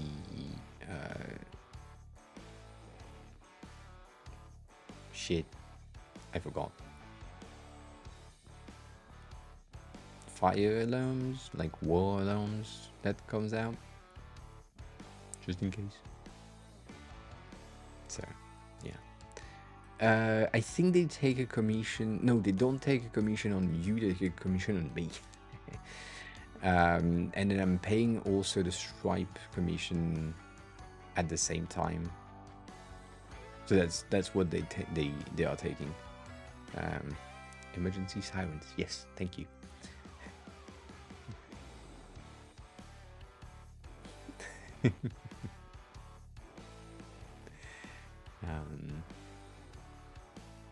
It's a weird thing. So it's I'm happy that we don't have that here, as far as I know.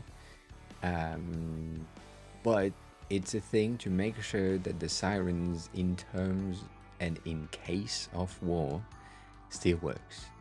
And so that happens every first Wednesday of the month at 12.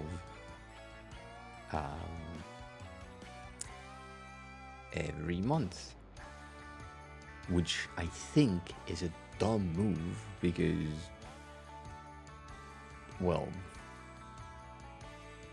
we shouldn't have wars anyways, but I get it.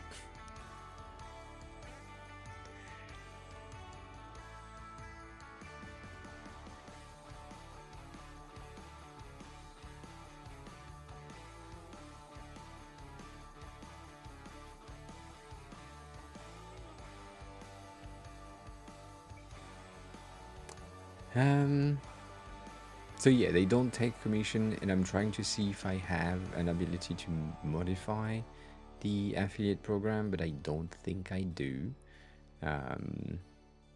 As far as I can see, I don't have much. And from the amount of clicks that I used to have from the affiliates, if you convert, you would be the first. I've had how much?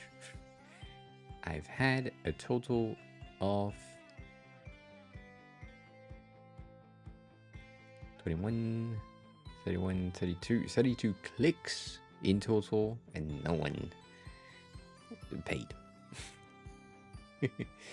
And one of the benefits collaborative is whatever you ask for can be implemented in the next release of the UI kit, the icon kits. So if you have a very specific icon kit that you need, you can ask for that, and we will gladly add said icons. So the example that we have is the sim section, which didn't exist, but Genie had a need for sim icons. We added sim icons. Jonathan had a need for delivery packages. Added as well. So if you have some icons, we can have that. And then technically, if you want something with like background hero mask patterns as a concept, that could be added. I think in the UI kit, and that's one of the things that I talked about. We've come across all of the components that are like base components, and we were starting to do things that are more or less related to apps or websites. Like sidebar navigation is the thing that I was working on, and then I stopped because questions. And then headers also will happen. We will have paginations, so page numbers at the bottom of a page. So all that can be added. So if you have like details and all that, I would highly recommend you to check Discord if you can enter there, and then just ask in the design help or in other like general whatever. where you need it, what you need, and we can add that right away. That's the benefits of Mo. It's community driven most of the time. So yeah.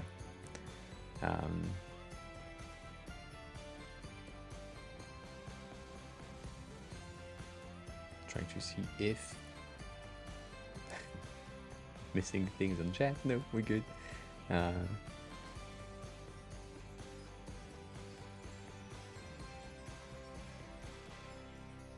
And Stony, usually you asleep at the time that it starts, right? So Collaborative Rocker just gifted 5 subs. why? For fuck's sake. Why? Who did you get? You get Neptune. That's nice. Neptune, you get a sub. You get Carrie, cool. Loki, Lomis, and this person, which is made to be popcorn, but Cockborn is top tier username. Top tier username.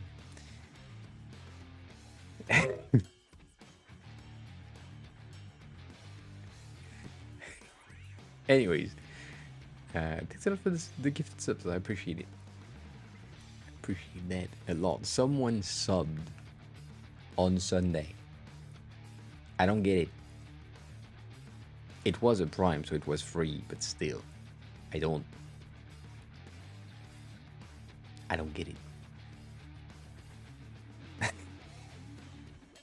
Why you sub on a Sunday? Anyways, thanks a lot for the gifted subs. I appreciate that.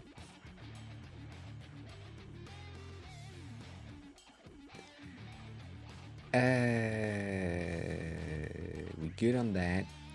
Duotones icons. Do I need to do that? I think I need to do that. Right.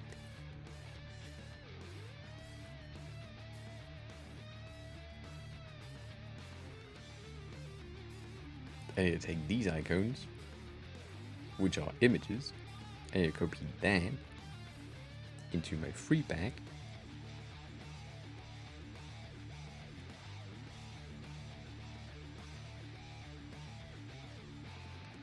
And then add them here. Did I just do that? No. Good. I don't know why some of them are loaded and some of them are not. I don't get it. And why not? Because, I mean, I appreciate the gifted subs a lot. It's just like you're giving 50% to Twitch, and then Twitch on top of that is taking like a cut on the transaction. So I appreciate the money, of course, but it's a lot for Twitch. That's all.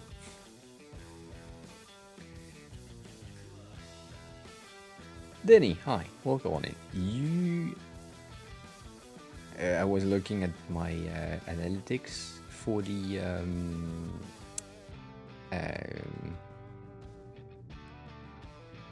affiliate program. You have 7 clicks already. I think Atakan has like 21 because Atakan has been like just blasting everywhere. But yeah, you have 7 clicks already. No conversion still, but that will come. You have a lot from LinkedIn, and you have some of them that are coming from Twitter. So that's pretty. That is pretty. I appreciate it. Let me center that to 0, 0 so that we are good in its placement. That's the duotone for this kit. It's fine.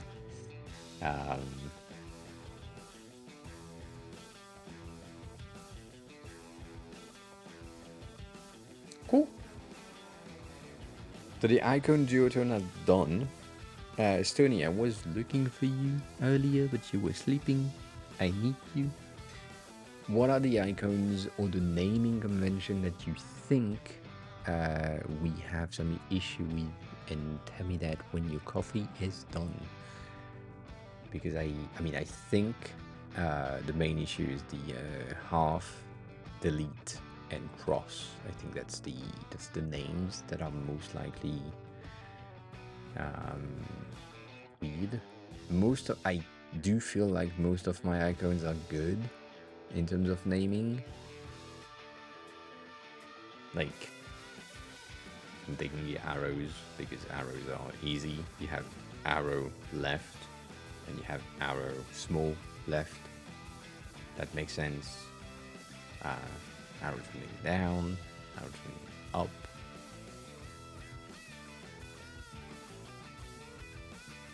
Right?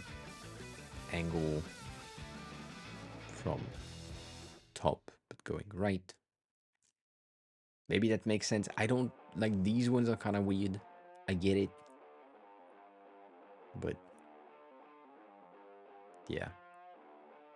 Maybe this one needs like an arrow.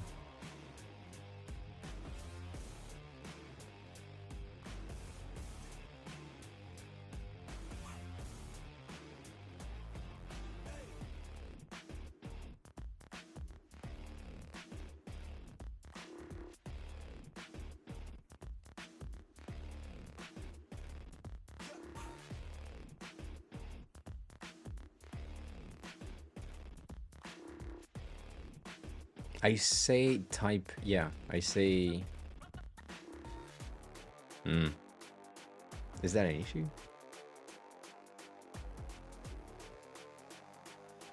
Yeah, all arrows are supposed to start with arrows. Except when they don't.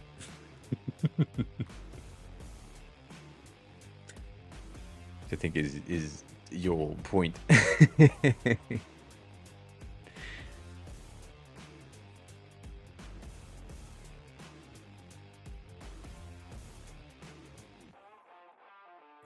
Yeah, I think that's one of my issues.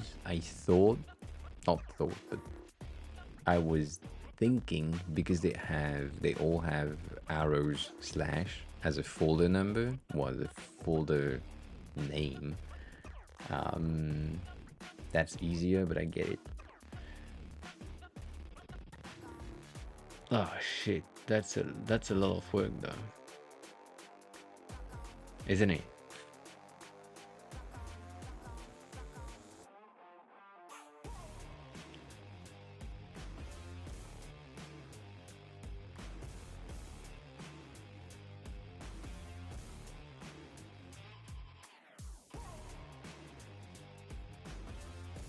Uh,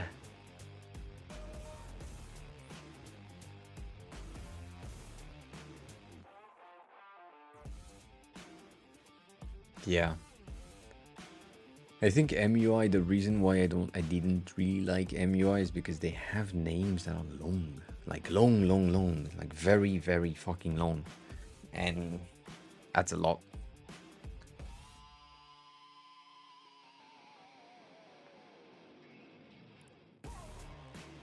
It's not, I mean, it's not that much, but I do feel like it's...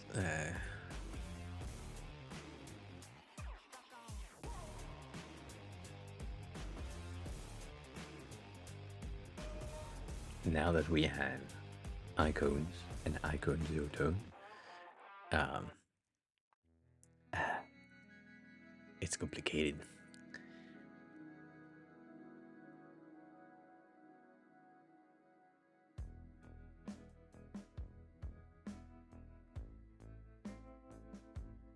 I mean, it's a lot of repetitive names.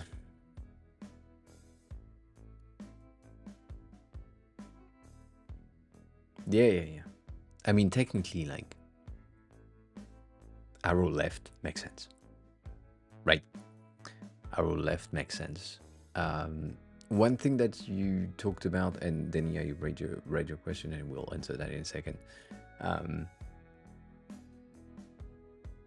One thing that we talked about, Phil. Hi, welcome. Everyone is coming in at 12. Redmo, hi. Yeah, everyone is coming in as well. That's crazy. Um, I don't want to have a dash duotone or dash line or dash solid at the end of the arrow name, because it's I mean, not complicated, but the reasoning for me in my head is if you have your icon used that are currently dash line, and then you want to change to dash duotone for check, it will be kind of complicated to get, like you would need to change the icon that you're pointing to, whereas pointing to a folder is easier. I don't know if that makes sense. So maybe I'm wrong, maybe I'm right, but yeah.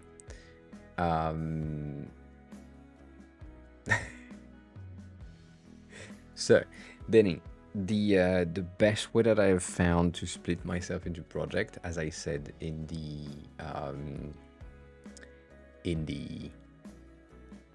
agency that I worked at, the most project that I had to manage on a weekly basis was 7.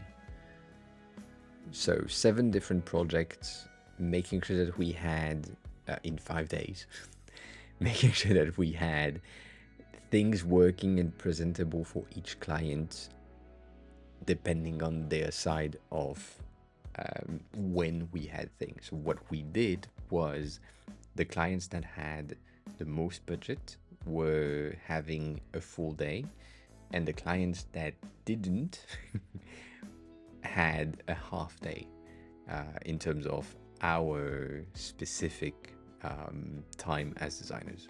So we had 4 clients that had like half days, and then we had 2 clients that were full days. The thing was also, based on these clients, some of them had meetings that needed to be like placed based on when we had time. So that basically how I split myself, or how I split myself was, I was deciding that Monday was for client A, and then Tuesday morning was for client C, and Tuesday afternoon was for client D, and then on and on, depending on the day, depending on the needs. Some days, the clients that had the need, usually for like a longer day, needed just a tiny things. So I could do like 2 hours of work for them and then move to the client for the Tuesday directly, because I knew that it would be easier to take more time for them, specifically at that time. But most of the time, how I split my days is just like big ass chunks of client A, client B, client C. So that's how I do or did things.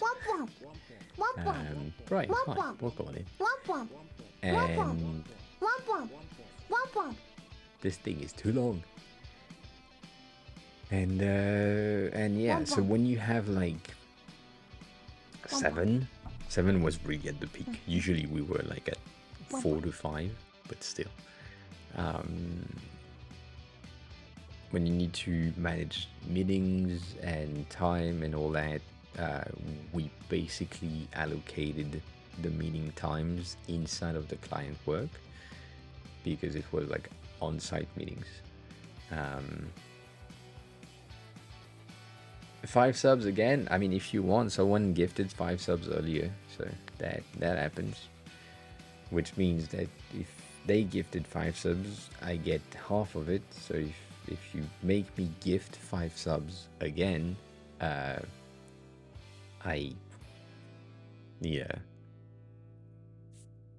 I mean, it's half.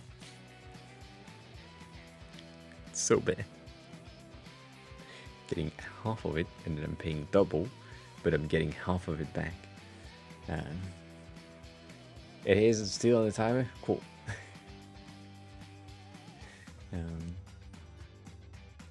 Oh, it's Purple birthday. Nice. Well, if she's still streaming when I'm getting off, we can raid. It's been a while. I think she's starting streaming later for me now. So, yeah. I can do that. I can do Congrats at some point. So yeah, that's the thing. Mainly, you split your clients per days or per allocation. So, for example, if you know that you have like two clients, and clients A has allocated time for meetings that you can fit that are like usually around like 11, then you can say, well, for client A, I will work in the morning so that I can have like the work that I can do for them followed by a meeting if needed. And that way, like it's fresh in my brain. And then when client B is telling you, well, my meetings is usually on like Thursday at 2, then you can also allocate for that and saying, well, in that case, maybe client B needs to be happening more or less on a Thursday. But yeah.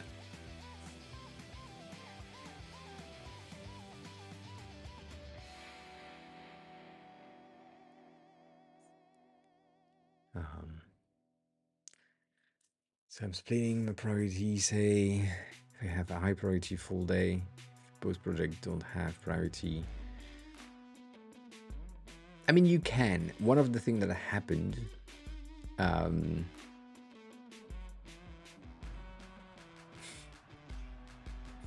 of the things that happened in terms of splitting days has been making sure that I don't get bored of a project.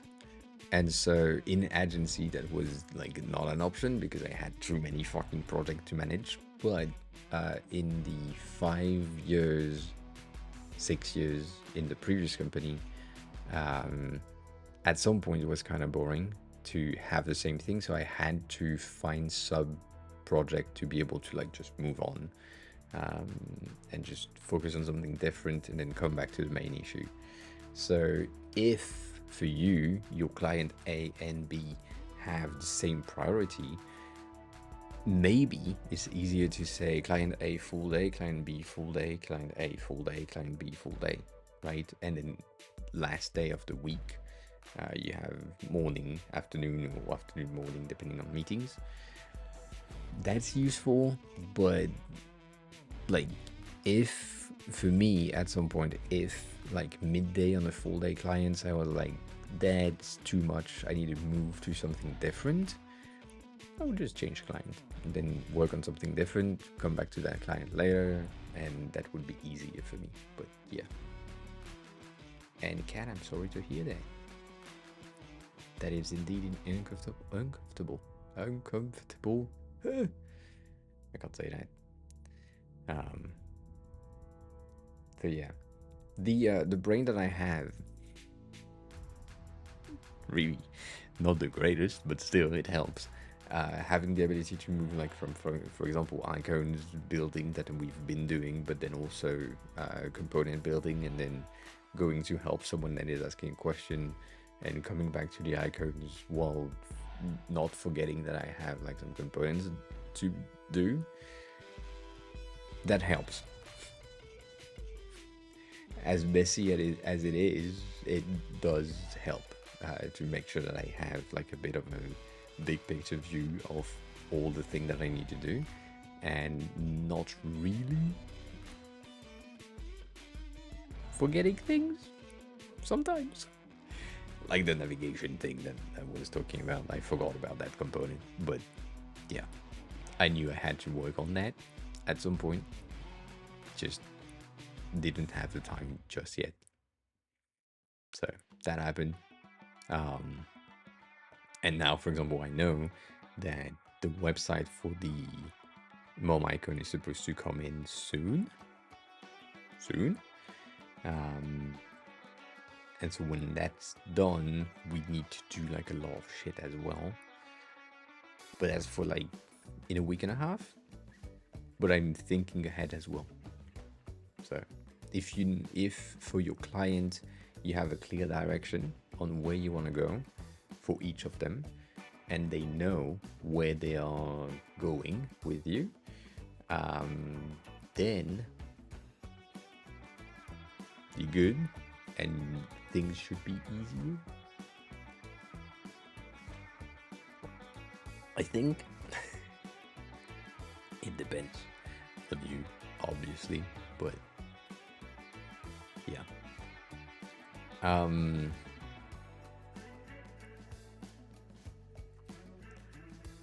And yes, Tony, I did send you some very heavy eyes.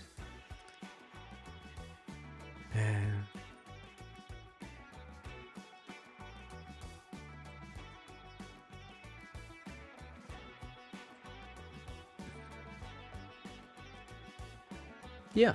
So as long as the deadlines are met, you don't really need to think about it. The main important thing for me is making sure that you are not neglecting a client to meet the deadline. That's really important. So if you have, I don't know why I moved to this screen again, but if you have, if both clients have the same importance and you feel like you feel better working for client A, and you do that for a full day, but then the deadline for client B is also the same day as the client A, you will need to work either night or morning to meet the deadline for client B. So allocating the same amount of hours, ensure that you are not rushing for client B to get the thing done, and that's better. But sometimes you can't, and I get it. Sometimes it's not an option. So it depends.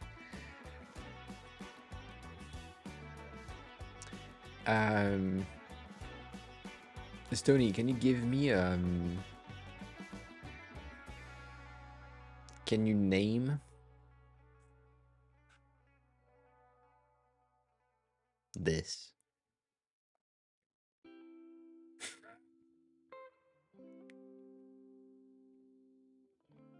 It's called mace, but yeah, can you name it with your naming convention so that I know how?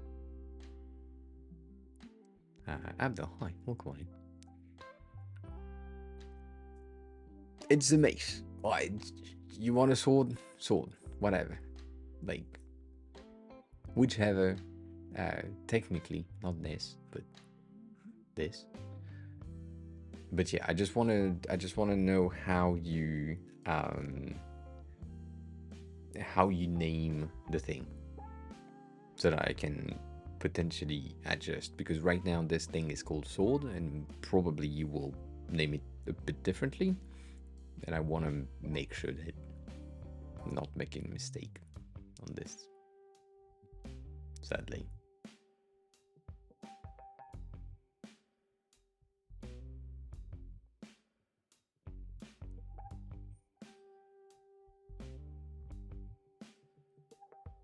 Oh yeah, fuck, I don't know if it would work.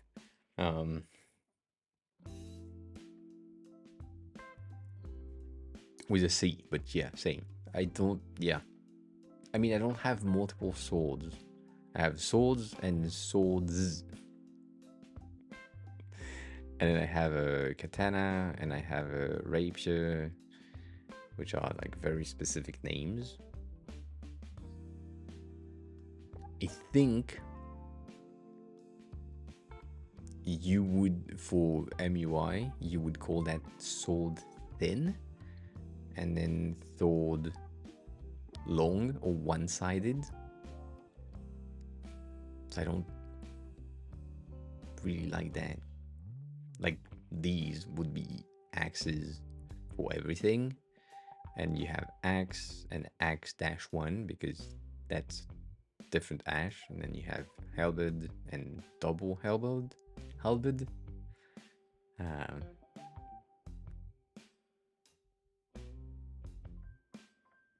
would you say that these are weapons and they should all start with weapons, as in weapon, battle axe, weapon, axe, and so that way you have like some sort of a category things? No? Okay, cool. Um,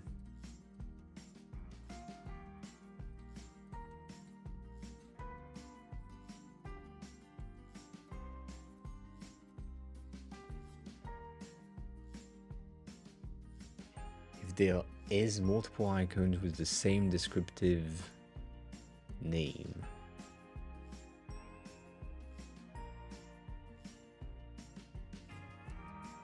and you say it's plus, shit. I mean, that's what I thought would be for the folders already. I mean, that's the main thing that is breaking my brain. For me, when you think about arrows, you have in the name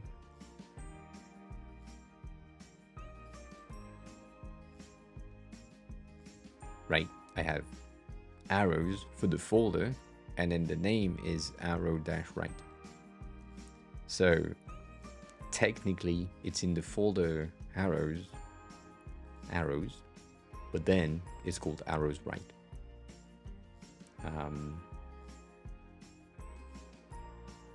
But it's not a back arrow.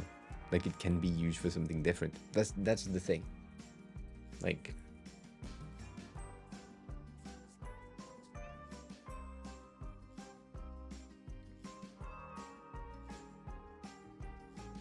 all of the icons that we have, I try to describe the content rather than what they are used for, because if I do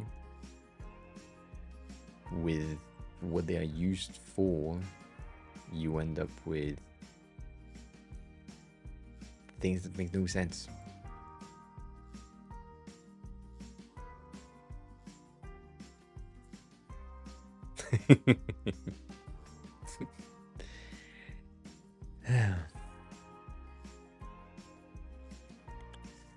I don't even know if we have things in there. Can I search for naming icons?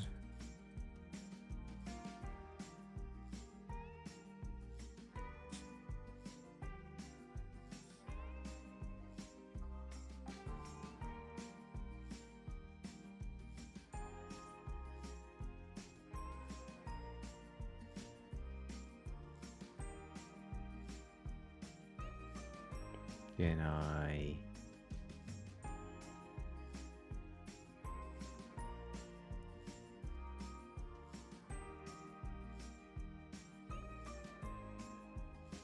Yeah.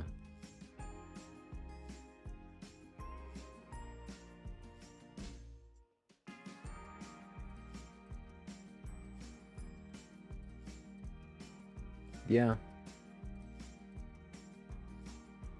Have a good look. Okay. Take some time for yourself.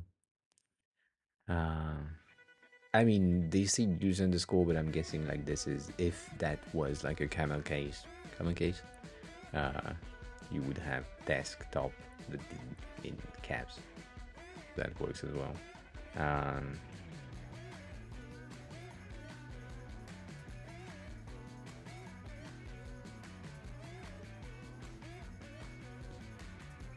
Yeah, it gets converted for you. Not for me, I think. Which is not great. Necessarily.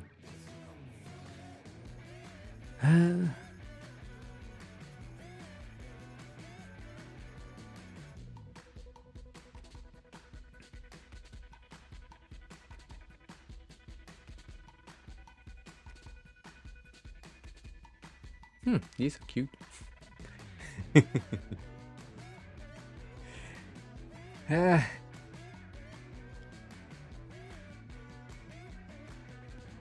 I mean, you can name whatever.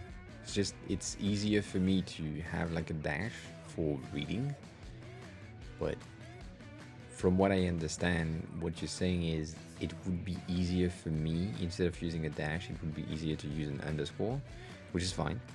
I can do that, but it's just I need to know.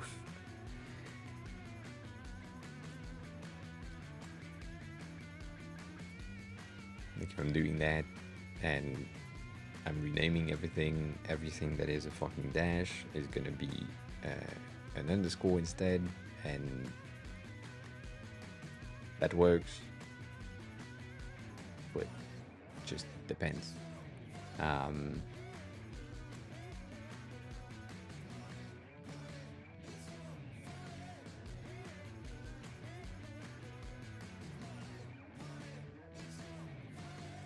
I can have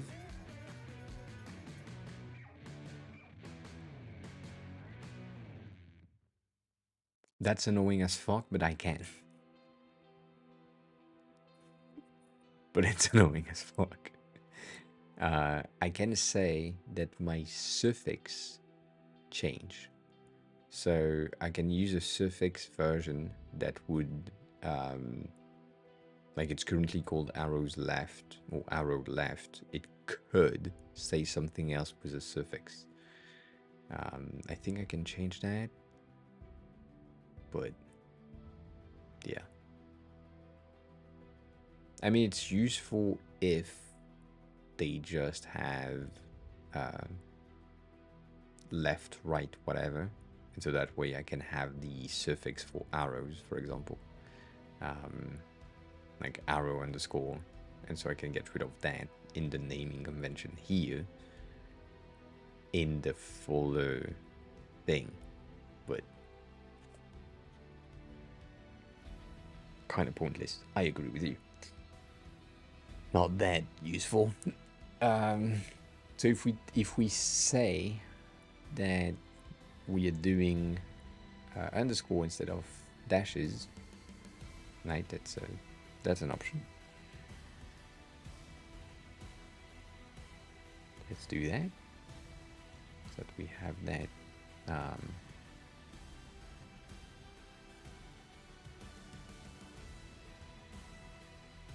The thing is, someone asked, so that's one of the reasons why we have folders. TD Raisin has asked for folders. He wanted to have an option to be able to look at the Figma file here and scan through and say, oh, okay, so it's media and it's player. So then when he's going to the export version there, he can say, all right, so I'm looking at the media thing and it's supposed to be in player. So now I have my folder and I can look in this rather than looking into a full slew of all the fucking SVGs and looking for that. I think for devs, it would be easier, but for us, might not. I also thought about that last time. I think that would be better.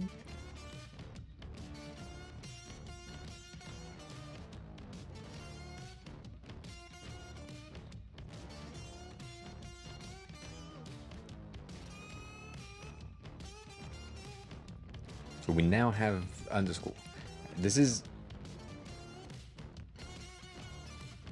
how can I explain that? The fact of changing names now is really bad for any designer that is currently using the kit as a kit in a shared library. However, with the amount of sales that are made and the amount of designers that are using the kit right now, it's not necessarily a mistake, but it's still really bad to change names now. That being said, not enough sales anyways, so debatable. Um, but still, changing names never a good idea. So I want to have a naming convention that makes sense and that can be good for now, so that we don't have changes later.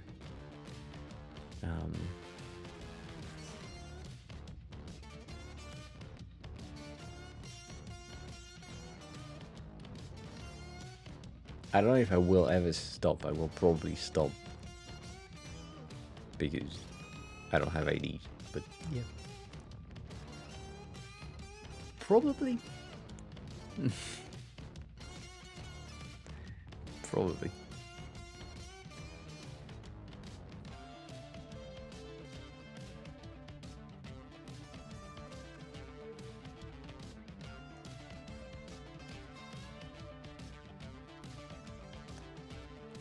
A B.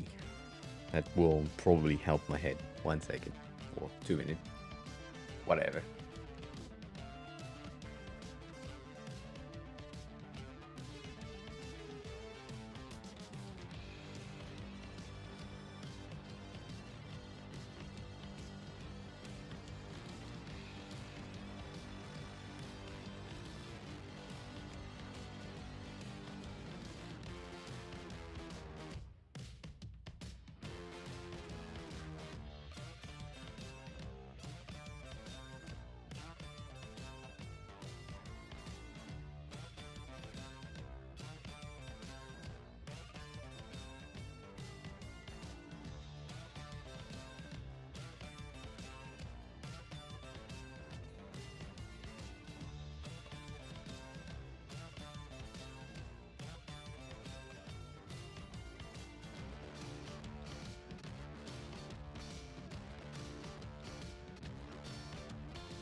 Hi.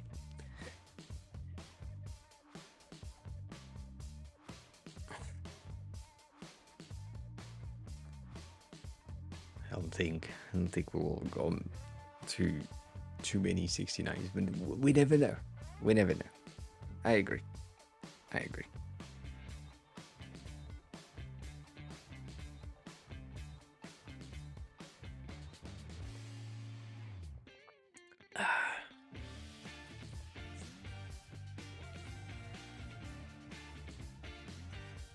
So just once again, can you just give me like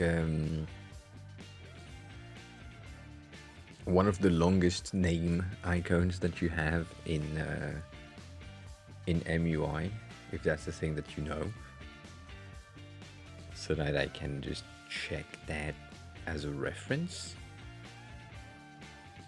or I do my system, but that's will kind of be complicated.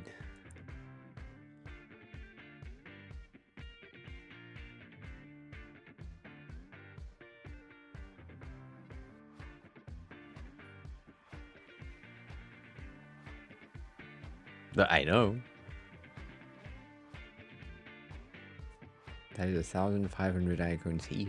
It's the same, knowing that I have to do that twice for the naming convention to work in here plus here, and then I do need to do the same thing here plus here, and then I need to do the same thing here, and it's a lot. I have a lot of changes to do. I need to organize where and when things change names. I can't look in the repo. I don't have the link. Yeah.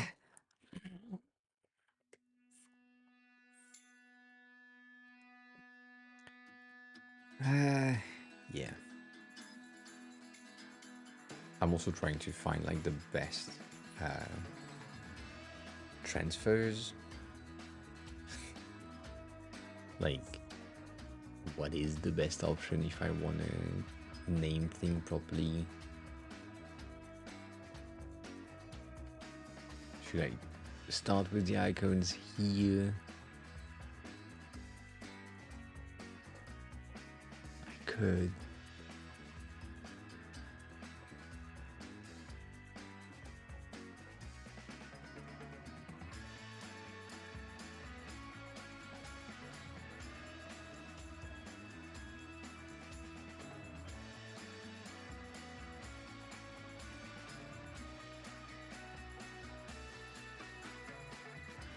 Ah, shit. No.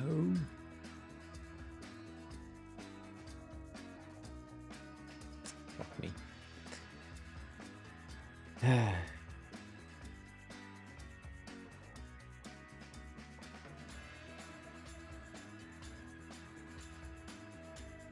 just saw something that was kind of bad.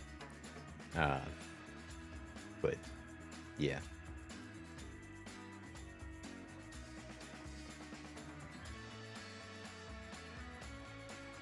I think I need to do that again.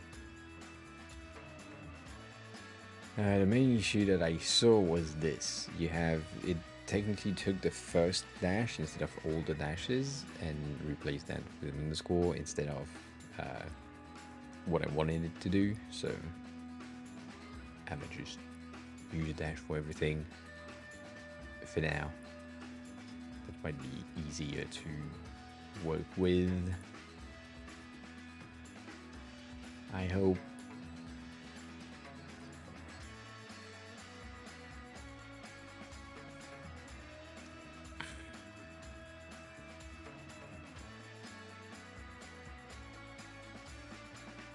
Where is it?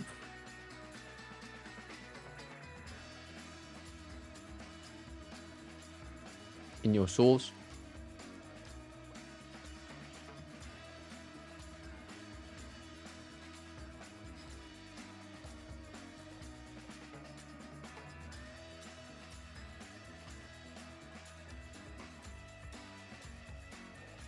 What do you mean you can't complain about the weekly download? You can. Holy shit, these are long. And it seems to be the longest. Okay, cool. Good to know. So they are airline seat, individual suits, outline. Ugh.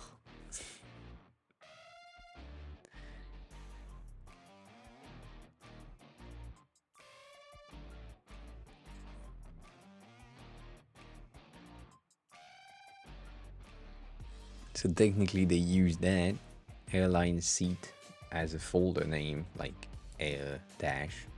They use dash as well. So that's interesting. So they use airline as a folder name. So they need to have that from what I'm seeing. Then you use the categories, or what I call category, as a folder name, so it's easier to scan. Ugh. Alright.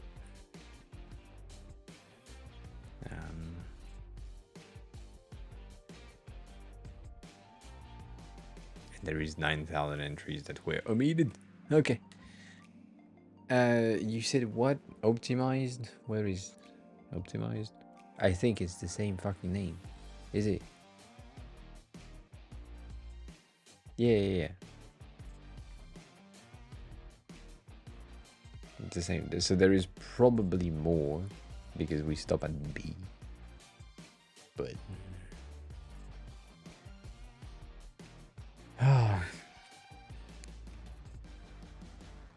isn't it the same? Like if you think about it, in road, I have my car seat back, and then I have my car seat front and my car seat heated and my car seat as a regular thing. That makes sense. But then technically, if I do understand it correctly, I should also have car hood, which is what I have, and then car trunk. But anytime that I have a car specific thing, like car dash taxi, should be the naming convention and not just taxi, because it's based on car. However, a boat is a vehicle, so it should be vehicle slash or vehicle dash boat, or it should be just boat front, boat side, boat or ship, whatever.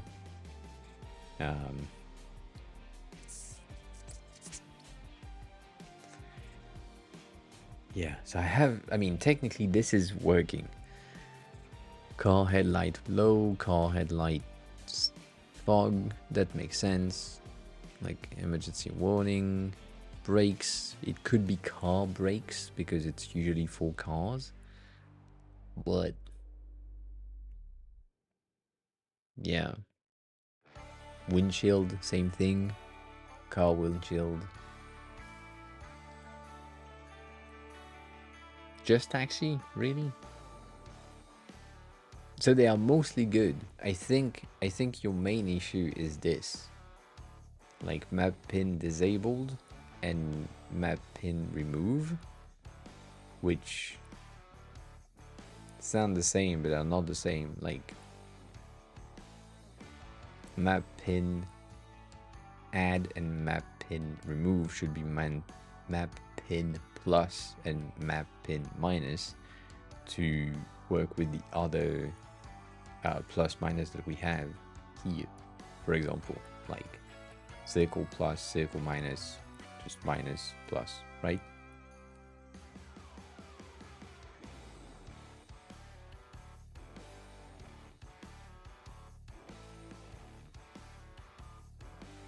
Yeah. The thing is, do you count this as an arrow? I am stuck. But I agree. These ones, like the H-axis thing, rotation, should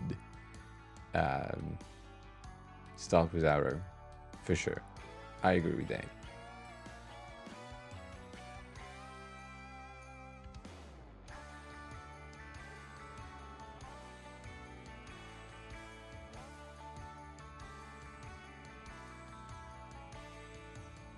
Why not plus and minus though?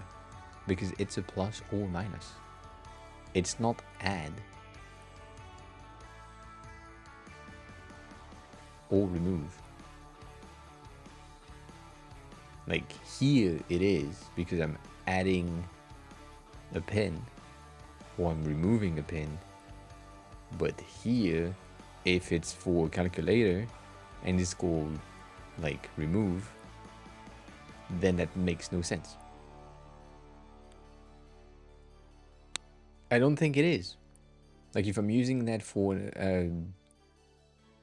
if I'm using these for calculator, I have my plus and my minus.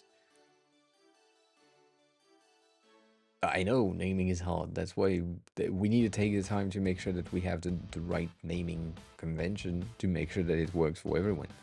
So if someone else has input on naming convention, please help.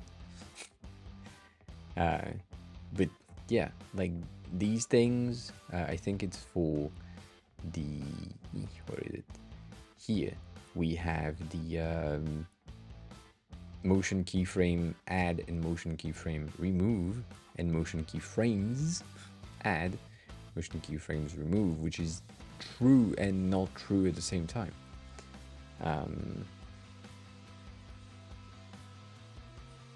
I don't think. What did I do then?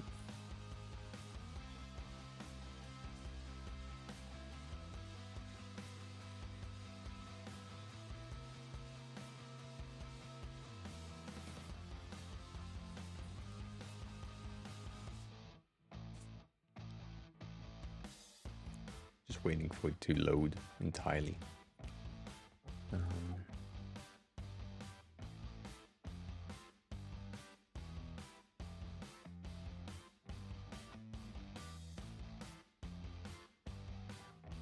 Really? That long? Alright. Just look for plus. If it works. It doesn't. What the fuck? Oh, now it works. Fuck!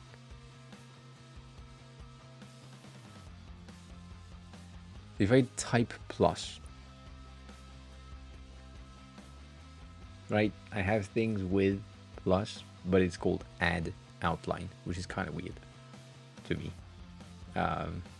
Like really weird to me.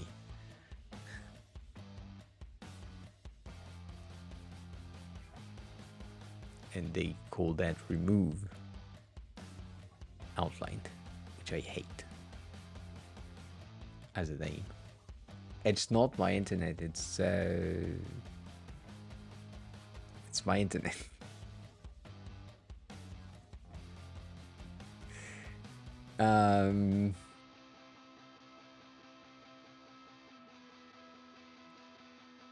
I don't think it's logical, that's the thing. It's logical in some use cases. Like, really, for these ones, the remove and add, it's logical in some use cases, as in adding and removing a keyframe, because that's the point. But then using the plus and minus as name, as add and remove, makes no sense.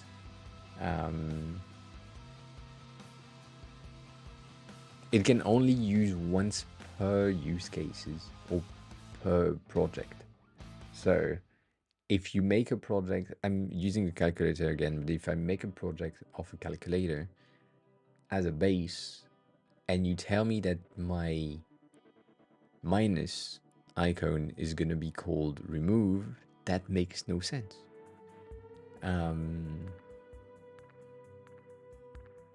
But if I'm doing like a map related things and I need to add a pin, yes, it's not a pin plus.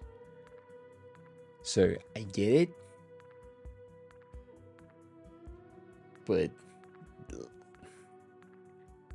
if I want to add a person or remove a person, that makes sense.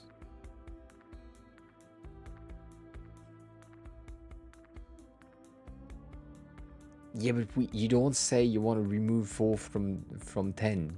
You say 10 minus 4.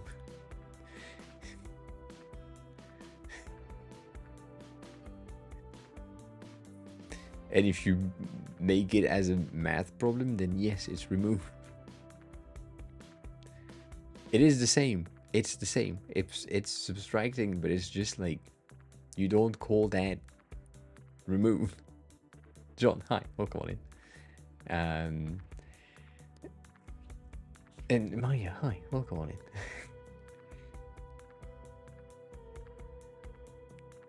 Yeah, that's a good point.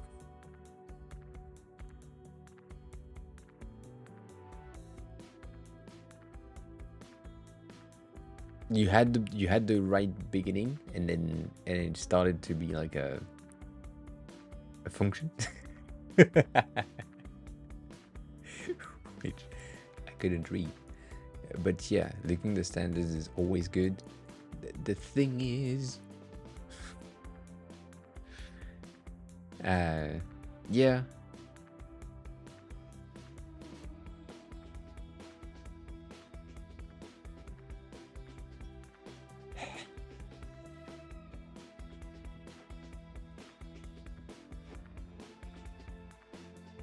Doing some probabilities? What the fuck? That's a lot of work. I hope you're good. One of the things that we had is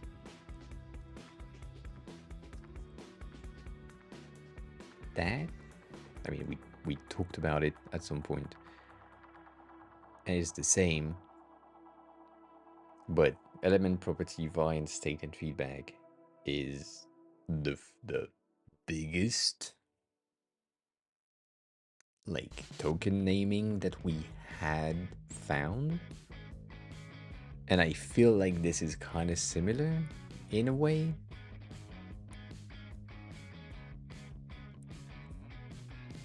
But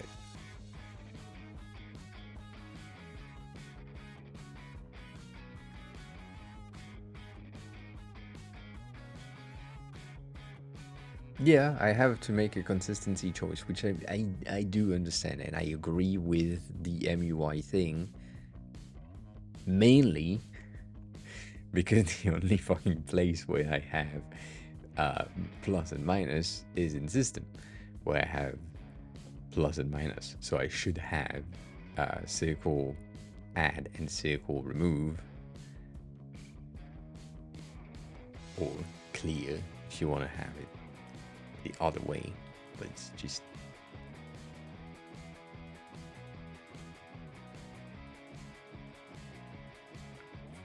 I don't agree with that.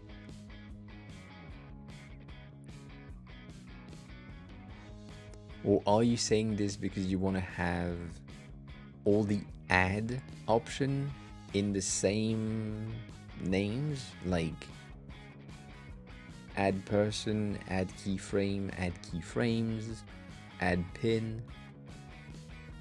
I mean, add user technically, in the same categories, whereas I most likely gonna want to have all of my user related things in one situation that is called users, and then I have my user and users and user add or users add. But from what you're saying is I should have add user and remove user, which is kind of weird to me. I don't know why.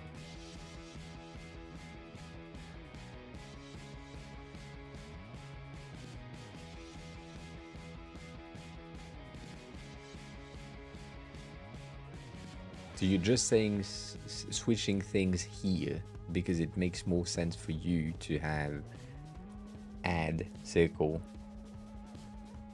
and remove circle and clear or cross circle and tick circle, which is technically what I did here. Check circle. I have check and check circle. Alright. So if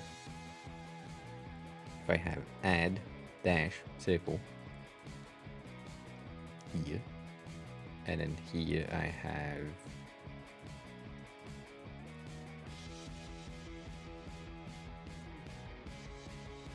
remove dash circle, clear dash circle, even though it's the same thing, but whatever, check dash circle, that makes sense, right? And so here you have info circle, alert circle, alert hexagon, alert triangle, lozenge. Yeah, all right. So that makes sense here, meaning that these two things that needs to be up, that instead of plus should be add, and that instead of minus should be remove, for consistency's sake. So, because that's usually where things are a mistake, email plus should be email add, and I'm guessing email minus should be email remove. That makes sense. Edit, notification, send.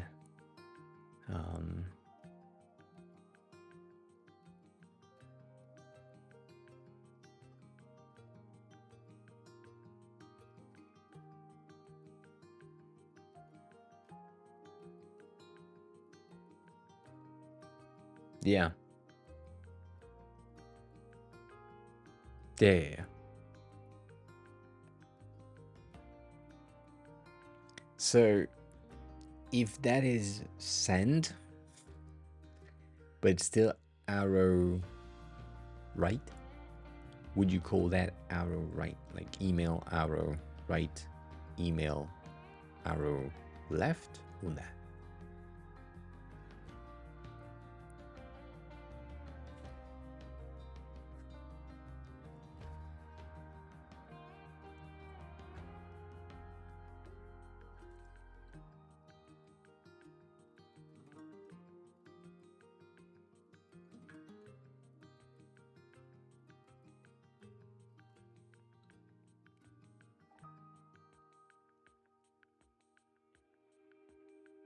You said yes, but I said two things.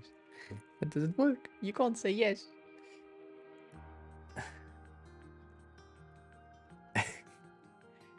I'm just checking that my at aren't called at. No, yes and yes. I forgot what I said. Give me context.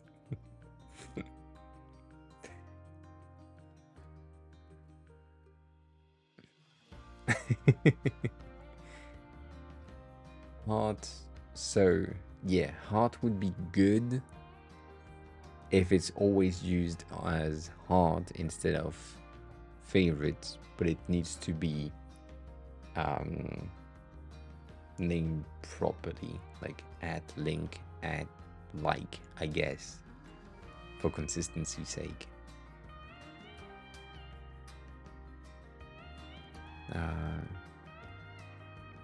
And so this one is email. I mean, that's the thing. It's a reply as well. I know.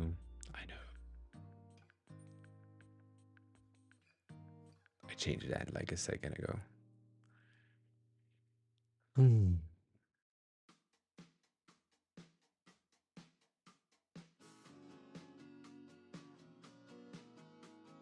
Let me not change that just yet.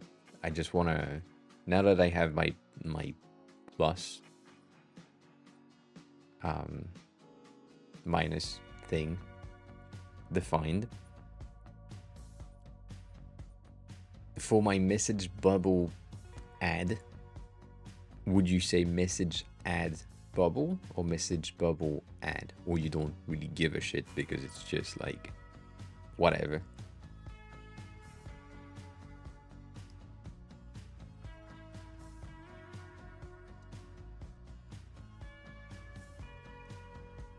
Shit.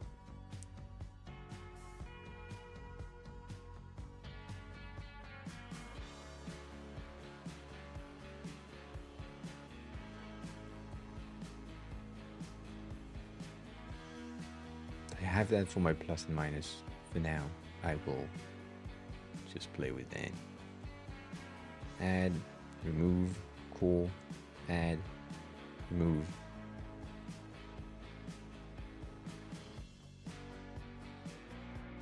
All right, cool. That makes sense.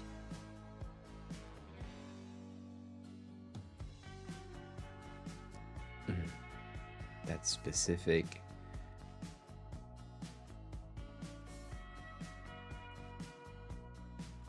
Add, remove, delete.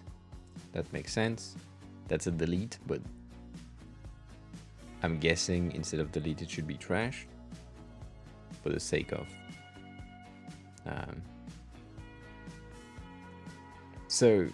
for this, oh, come on, that's the thing. That's what I said earlier.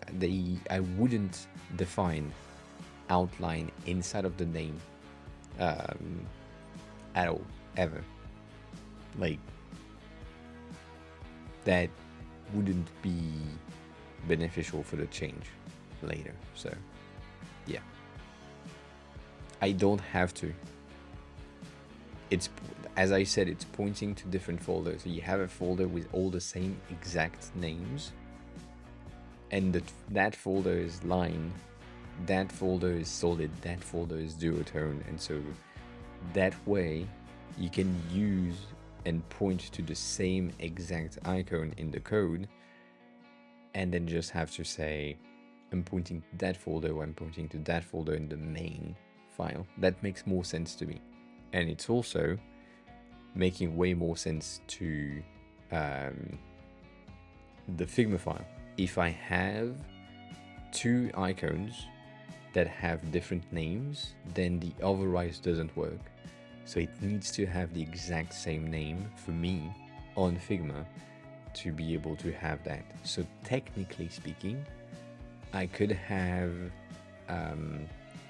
or add a suffix on export if that's really necessary for you, but I don't think it's useful.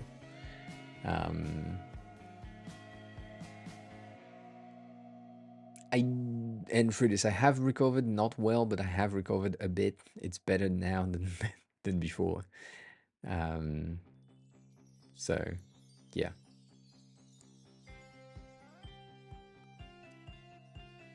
So this one called half star should be called star half, which is the same, but it's, what is the type? It's half. That makes sense. Hard half, not broken, hard delete. Right, star half, hard half, whatever. Cool.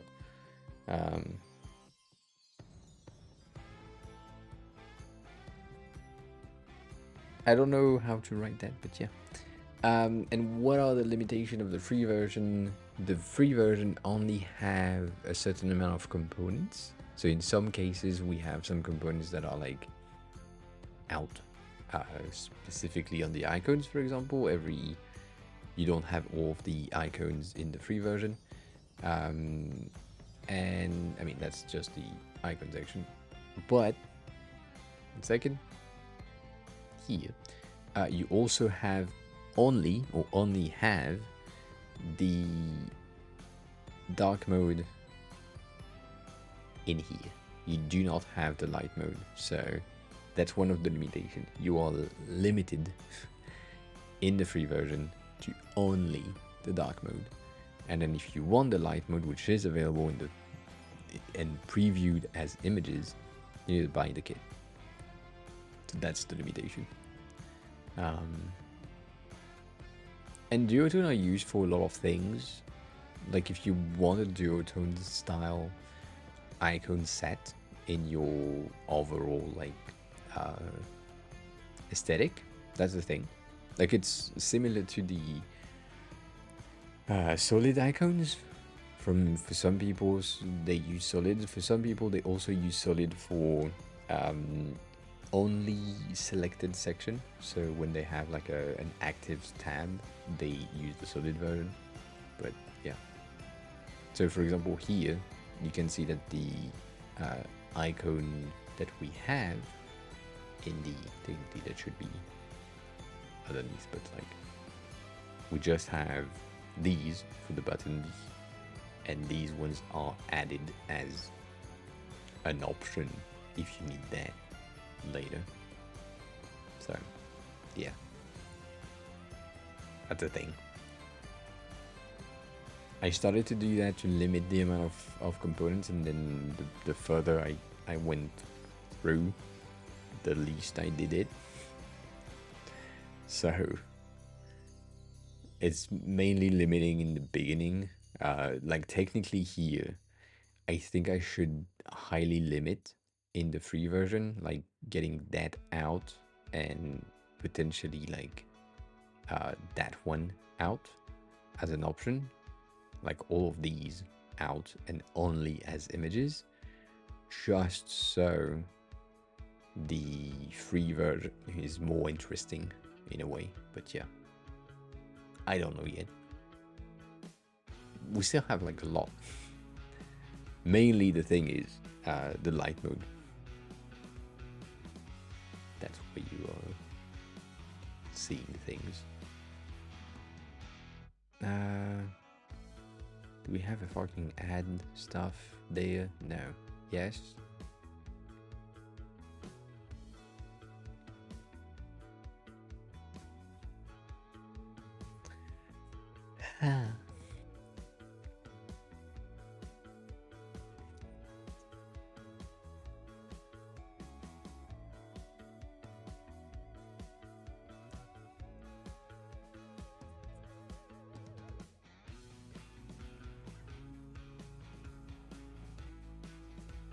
should have called that. Um,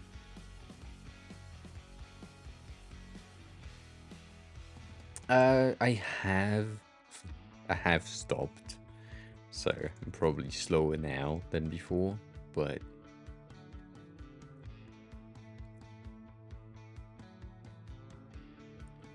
Stacks, have a good rest of your day as well. Thanks a lot for being here. I appreciate that. And yeah, come back anytime. Depending on what time it is for you, I don't know. I forgot. Um,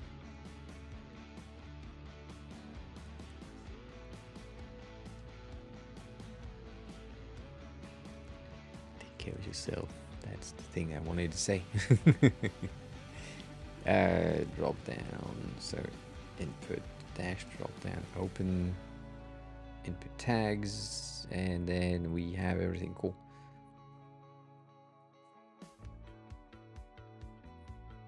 And that's add. Cool, that makes sense. Let's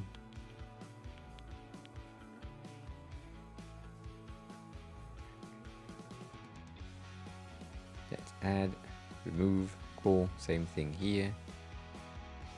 So yeah, it was basically the thing that you pointed out last time, Sony. I know you're like making food, but basically was the main issues. It's the add remove thing. The rest is pretty okay. Pretty okay. Not the greatest, but it's pretty good. Just I need to make sure that I have my remove set up properly. As in, remove is supposed to be delete most of the time. I need to change that. Like that. That is disabled, disabled, disabled. Makes sense.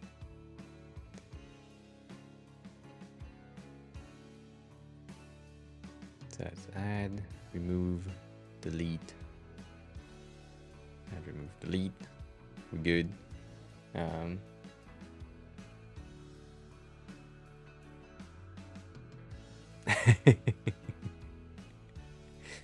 I mean, if it looks boring, it makes sense to make it less boring, but you need to make sure that the less boring is not just adding things in order to add things. I mean, adding things to add things just for the sake of adding things. That just makes no sense. Ha. Ha.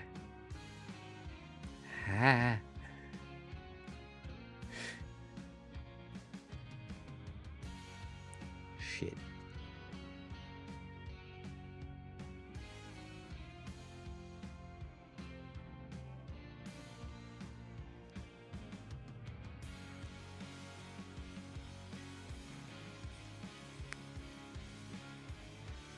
Yeah.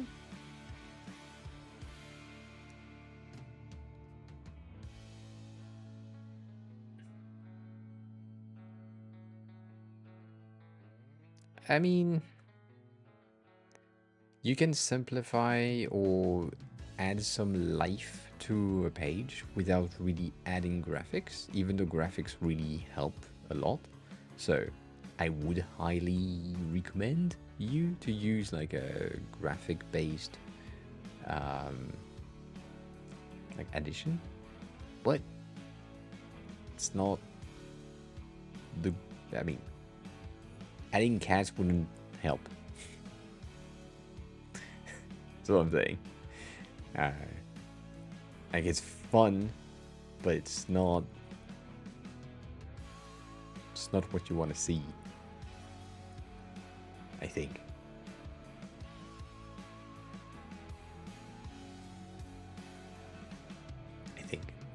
But if you think about like the I mean, it was Stripe. I know we talked about it in the past, but Stripe is still a payment method. And when you look at the website per se, it's not that boring. I don't know exactly how your website is, but when you look at it, it's like you have preview of the website. Cool, that's a thing. That's interesting. But then you have like details and all that. Internal page looks flat, yeah, of course, because the goal is to focus the user on what is important, which is the payment and the receipt. Um, and that may be helpful. Like, this was interesting. In terms of icon animation, it's useless, but that could be a thing. If I look at my bank account, for example, as a reference, it's not that complicated either. It's just, oh shit, that's the same. So I'm looking at things at the same time, which is bad.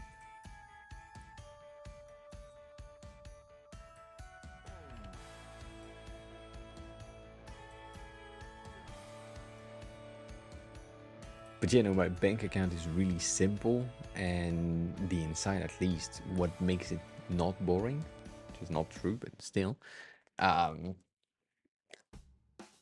you it's basically just the icons and the colors, icons that I used, colors that I used, but that's it. Not really more than that.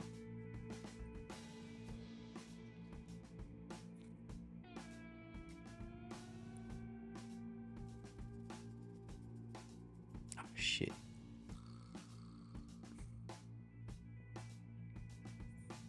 Delete, add, remove. We don't have a trash, so that makes sense. Add, remove.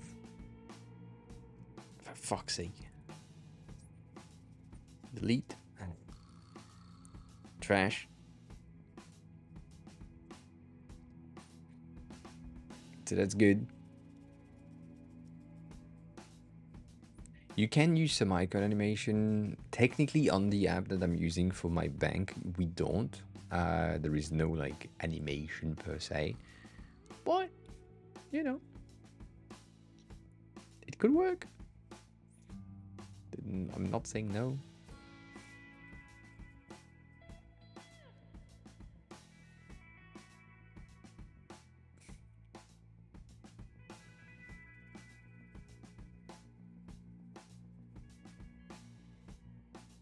All right, so basically, if I'm just using that, the add, remove, delete, trash as my for base, they are the main issue in most situations. The second situation is the arrows that in some cases have some meanings, and so I have used that, like here, for send and receive, and you would say this is a chat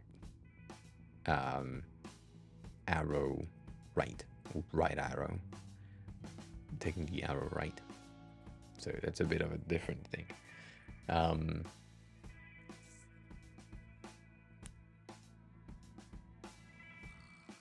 Yeah, so my specific icon set has, I don't know why I click on this one.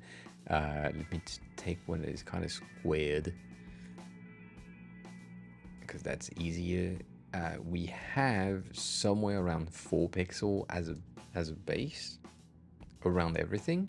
So my icons inside of my 24 base are like 16, and that gives me enough room to sometimes have a 18 by 12, sometimes have like a 22 by something else, like this one, for example, is an 18 by 18. And I think this was like a 20 by 16. It could be here, but it's not centered. So that's what it why we have some margin padding inside. But then you say they have space. I don't know what you mean by space. Like the English one is way more. It's just like depending on where it will be used. Visually aligning things with the rest makes more sense. It could be bigger though. I'm not saying anything there. This one could be bigger. Alright, so if I'm just using that, no space is not great. I use no space when I really don't have a choice. But usually I try to at least have a 1 pixel around to make sure that we have something that will make sense. Like this one has 2. Technically it's not 2, technically it's like 1 because of my line being 1.5. So it's like 1.25, but still.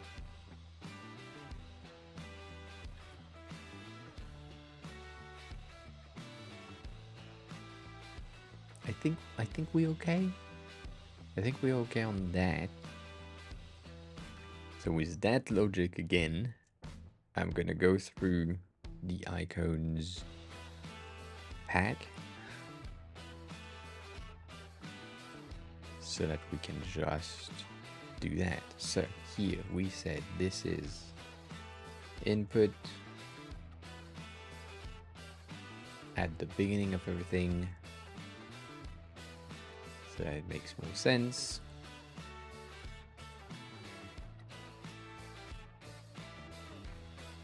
And field go the way, I think. I hope. I could copy paste. That's true. Isn't that easier? That would be faster. Wouldn't it? It would. But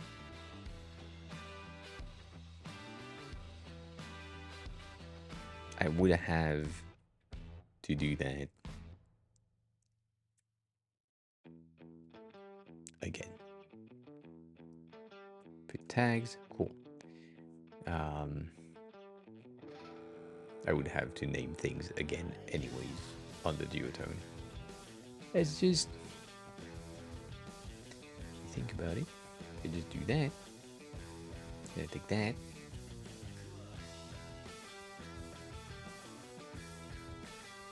And I place that here.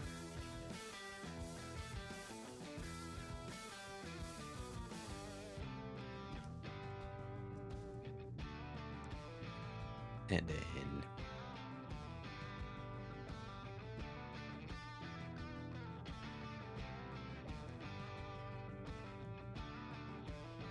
I do that. Technically, they all have the right name and they are all named properly. Right? Add, remove, whatever. I don't like it because of this. I have no choice. So let's just name these.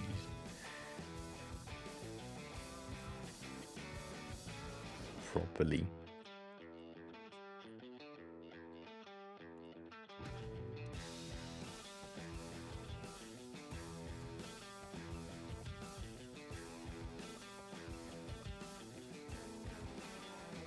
Let me just check. Yeah, I call that clear field. Input clear. That makes sense.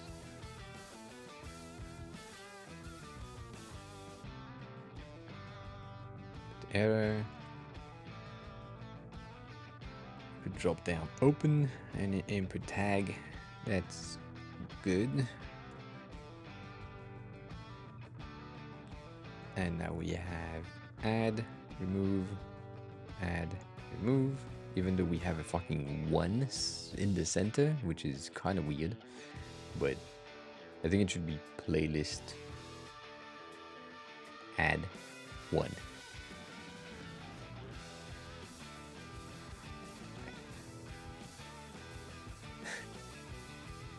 It's fine.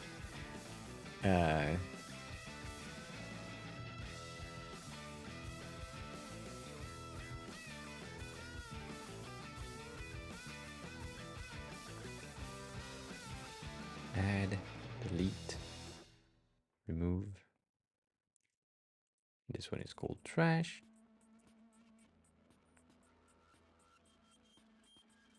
Oh, I forgot about this one. Disabled. That's the name, technically. Where is my that? Disabled here. Same thing there.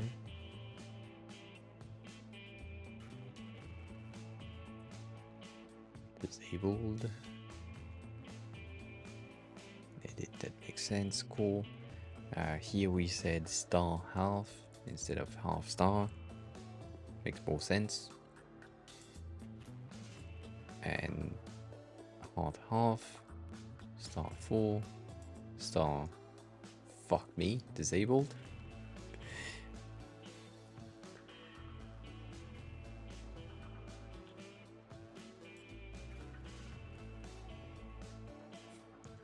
The fact that I need to do that. Fuck. On each, I'm guessing, like, yeah, that's the fucking.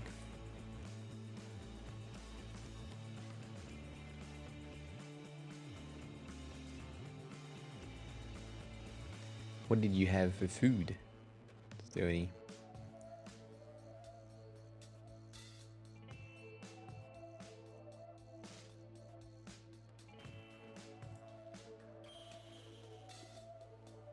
I don't hate you. It's fine. I think it makes sense. I do agree with you in some situation that these makes more sense. Specifically, I mean, it's helpful for you, it's helpful for me as well. It's helpful for everyone to just check. So, I'm not hating anything. That. Nah. Interesting. Add, remove. Cool. Currency. That. No. Just saying. In any situation, I would have needed to name things properly from the start. And so, here we are.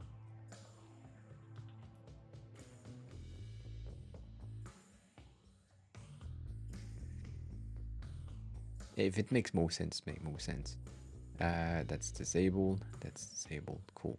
There is another one that I forgot for sure. Like one that I should have renamed and I didn't. Yeah, that. Check. Right? Plus, I mean, add, remove, check, delete. Question related to did. Cool. Meaning that. Where you at? There.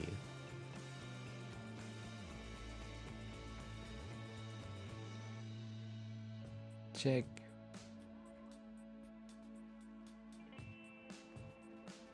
No. No. Also, check is shorter, which I appreciate. I feel like I renamed something else, but I can't find it.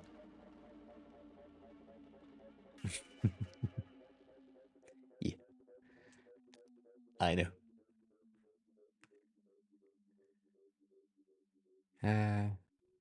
Add, remove, delete. Oh yeah, that's the thing.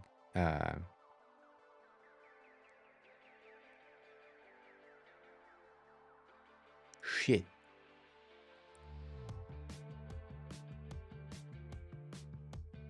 Do they have bottoms here? Yeah.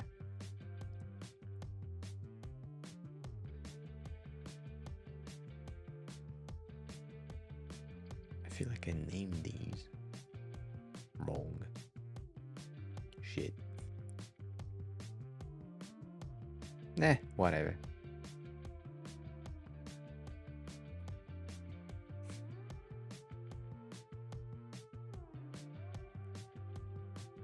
These ones are complicated.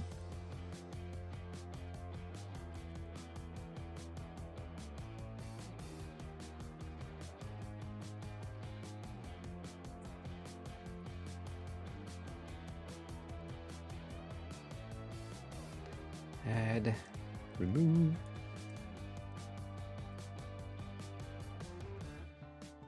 Right, that's the same thing.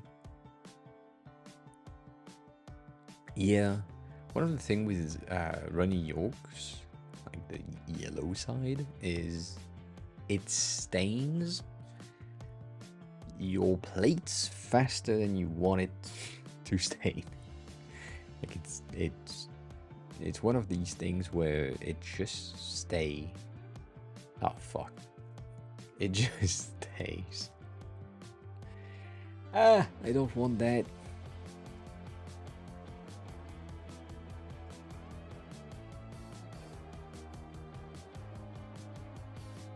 Yeah.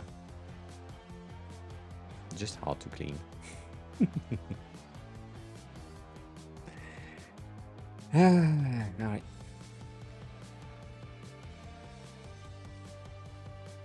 And that's cross, for fuck's sake.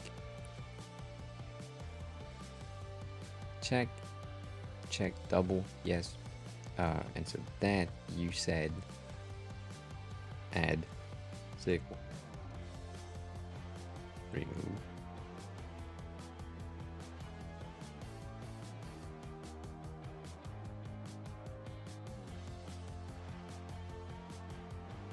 I don't have a dishwasher.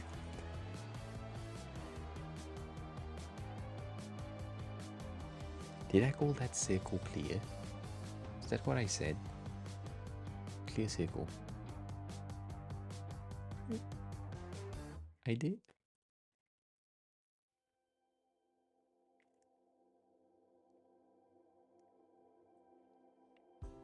For fuck's sake.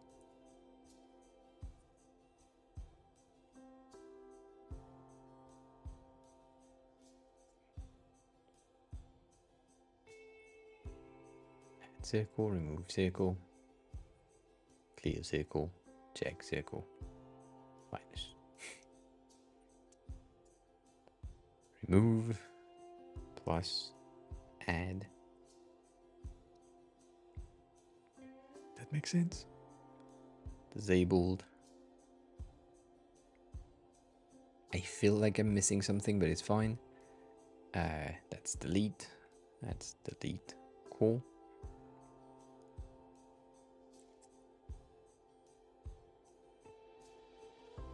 Add, remove. That's fucking annoying as a stream. I know that. I don't like it.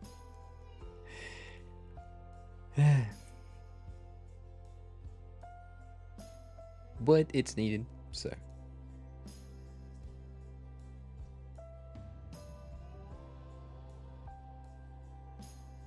Oh shit, it's called trash already.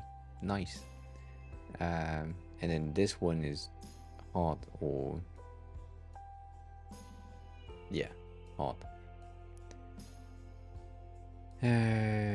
Disabled, cool. That makes sense. Oh yeah, that's this one. Check bubble, check bubble, add, remove. I feel like we don't have music because that song was really low.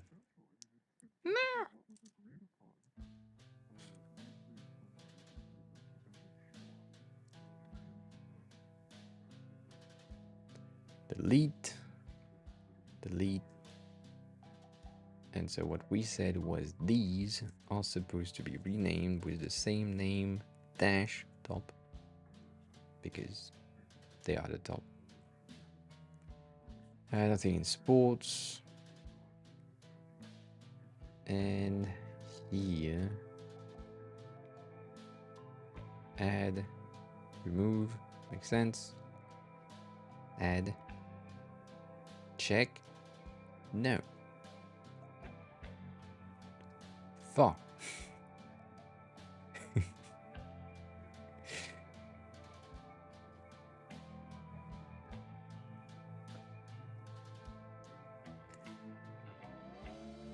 I'm starting to have a hard time typing. So that implies many things. So, what did we say? What did I just fuck? Add this, delete. No, that's good. Remove, that's good. That. That? No. What?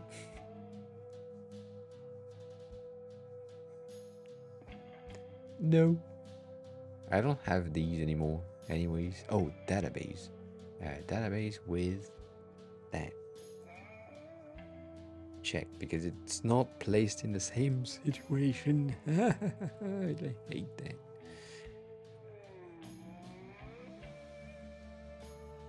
That's database. Oh, shit. I typed database in 2 words with a hyphen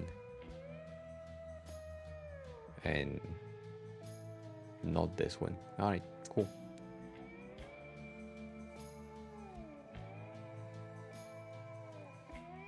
I know it's wrong, but it makes more sense.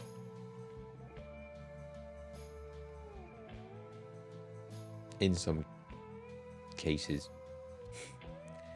Add, remove, not cancel, delete. Delete. Trash, where you at? Trash. Thank you. Now, yeah, I have music. But that sounds like this. That's bad. What happened? I hope that wasn't what was playing. And I hope you didn't hear shit.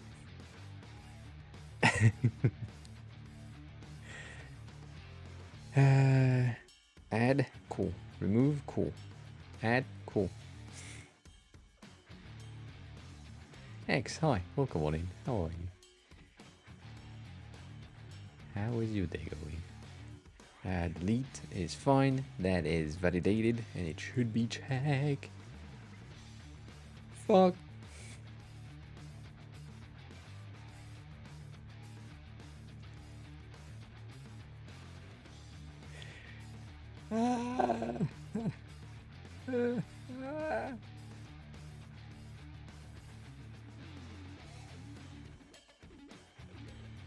So what you're saying is that database here. Gabazinha_Paulista is now following.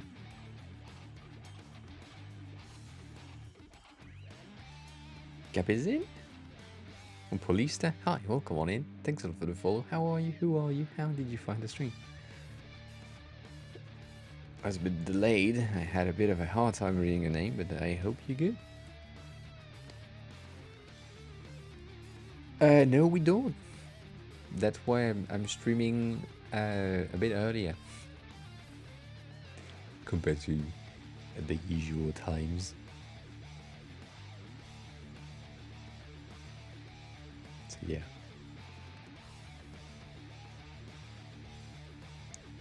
Yeah, banned from YouTube on that VOD will be probably if you heard the music, yes, probably.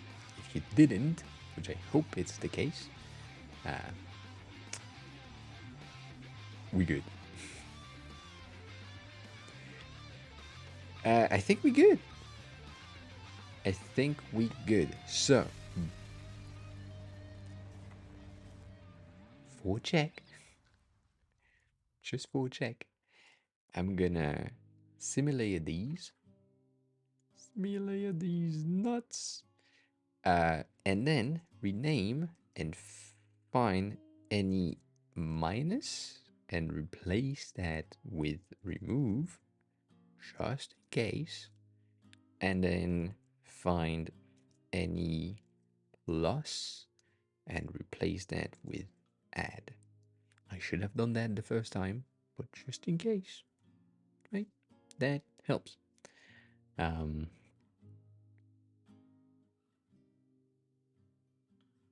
yeah.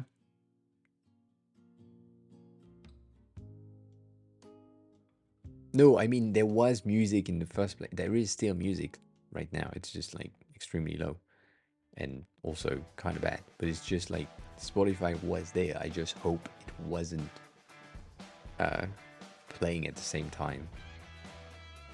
At the same time, it was weird. I Salty just hope C-Suite it is now didn't do following. that since I pressed next the first time, which was a wrong triangle. So yeah. Salty C-Suites.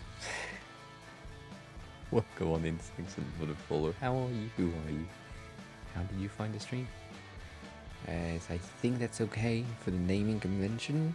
Let's simulate that as well and do the same again, just because we can. So everything that is called plus is going to be add. You never know. And everything that is called minus is going to be remove. And maybe it changes nothing, but that's just helps. It's faster.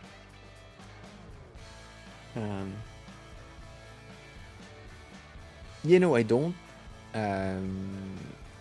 use Spotify as an audio source. It shouldn't go through. But Mike picks up things sometimes. So that's basically it.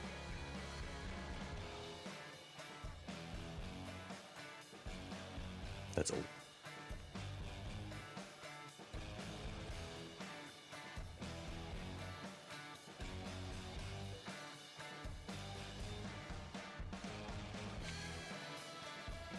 If yeah, try that. Ah yeah.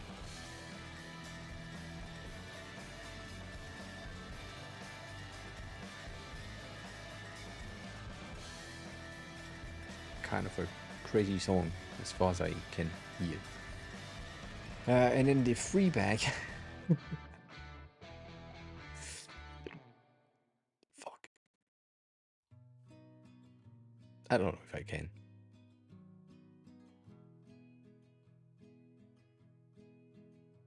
Do that quickly.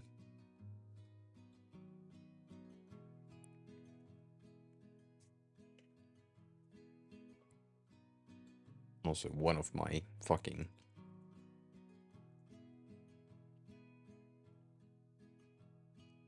I don't know what makes that sound, but something is making a sound. That is very me annoying. Annoying me? Annoying me. Fuck's sake. Ah. That's the free pack. Do I care about the free pack? I do care about the free pack. I don't want to do that.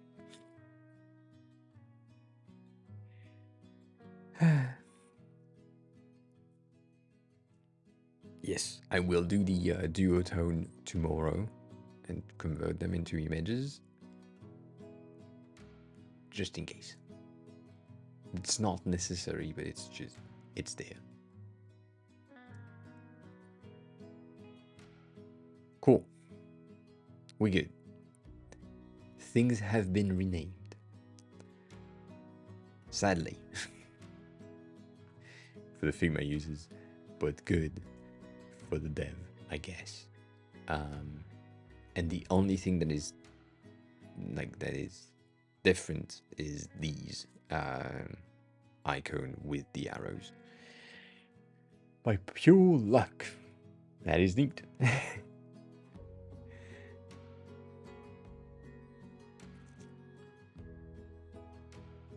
Oh, you've been lurking before. I see. Day has been pretty good. I have a fat ass headache, but that's usual. It's usual, so I'm used to it.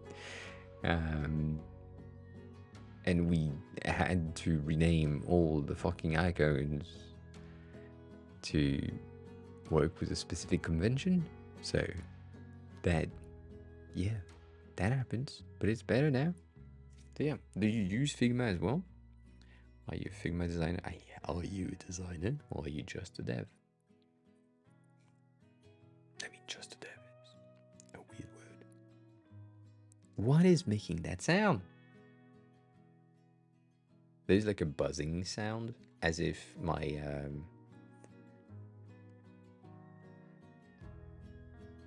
speakers just don't like me.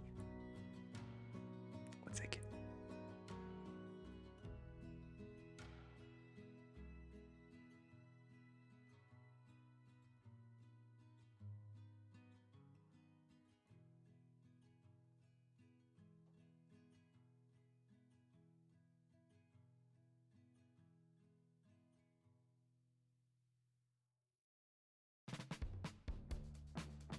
It's not my speakers. It's my power strip. It's the transformators. The thing that is supposed to give power to, I think, my light. It's making sound, and I hate it. I don't know why.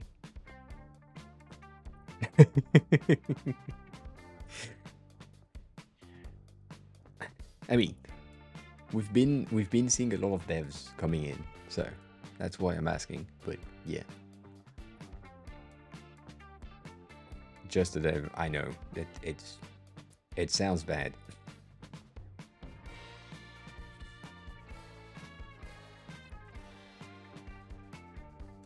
All right, and the second thing that I need to do is making sure that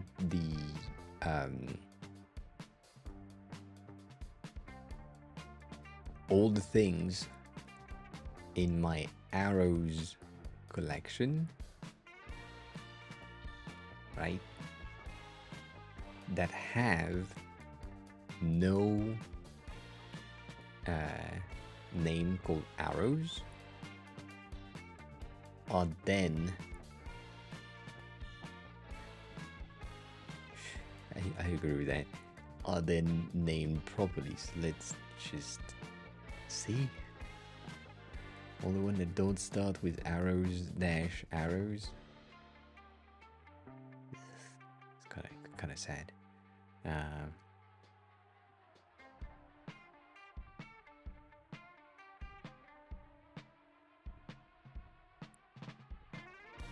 Oh, nice. So yeah, you're in the right place. If you, as always, if you have any question about UI, UX, whatever, then ask. I mean, you're welcome to ask anything, especially if you're starting. Like I'm here to help. So yeah.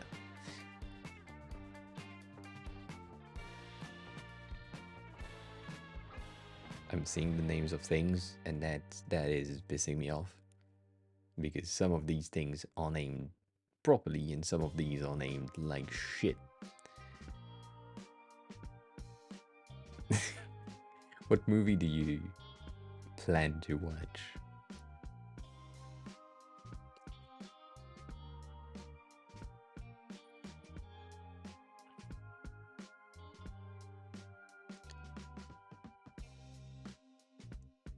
And Stony, question for you.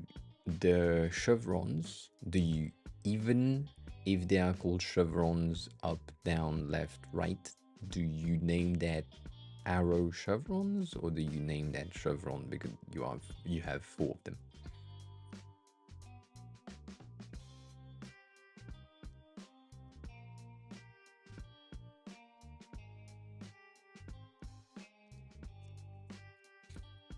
Bitch. I'm asking you because it's faster. No.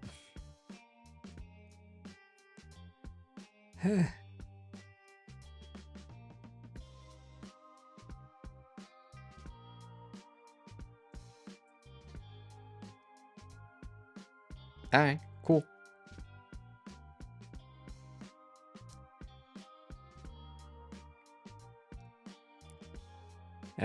So these are arrows. This one is not. This is an arrow, kinda.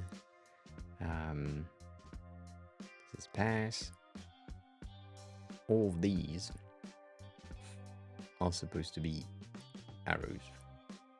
So let's rename that. Every time we see a slash, we replace that with a slash, arrow, arrow, dash. Mad Brave, hi, welcome on in.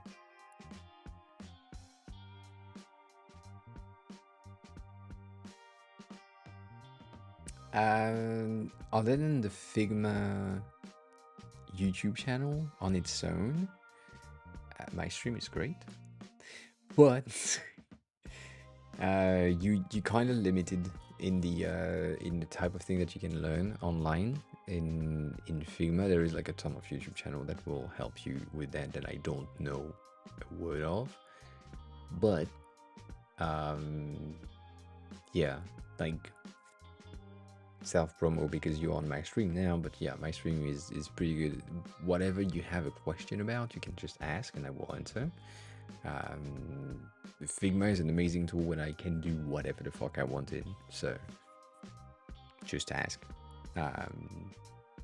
You will have a way. And then best practices are weird. I have a really specific personal thing about best practices where I think most of the time they are dumb and they shouldn't exist, mainly because technically speaking, a best practice is a personal thing most of the time. Like, you have some best practices when it comes to tools, you have some best practices when it comes to design in general. Has it's better to use this instead of that. Wild guess. But this is a very personal thing. Like, some people would tell you that it's better to use as a best practice an 8-base spacing system like I'm doing. So you do like 4, 8, 16, 12 in between, whatever.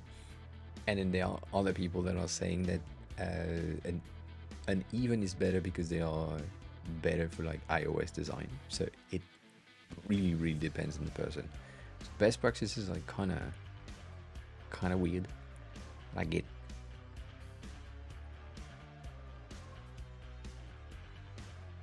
But yeah, as always, if you have like any fucking question, you just ask. And I answer.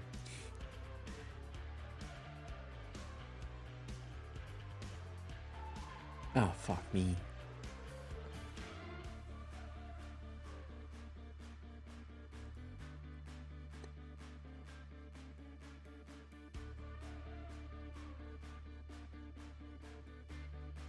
I know that these things have names, and I forgot said names.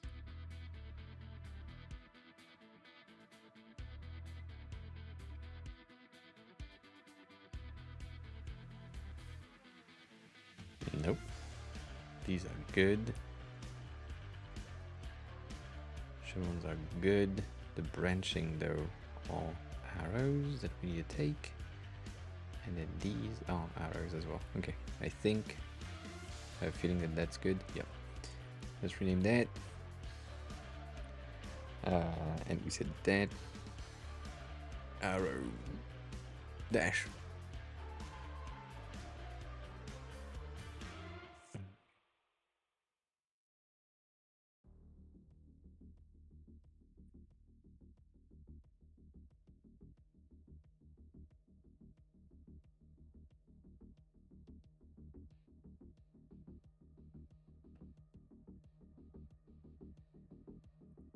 So your styles, going back to this file, when you select something and you are in dev mode, technically speaking, if the styles have been implemented correctly, they should be in that situation like here. If it's like a color style, if it's a text style, it should be the same. It should be in the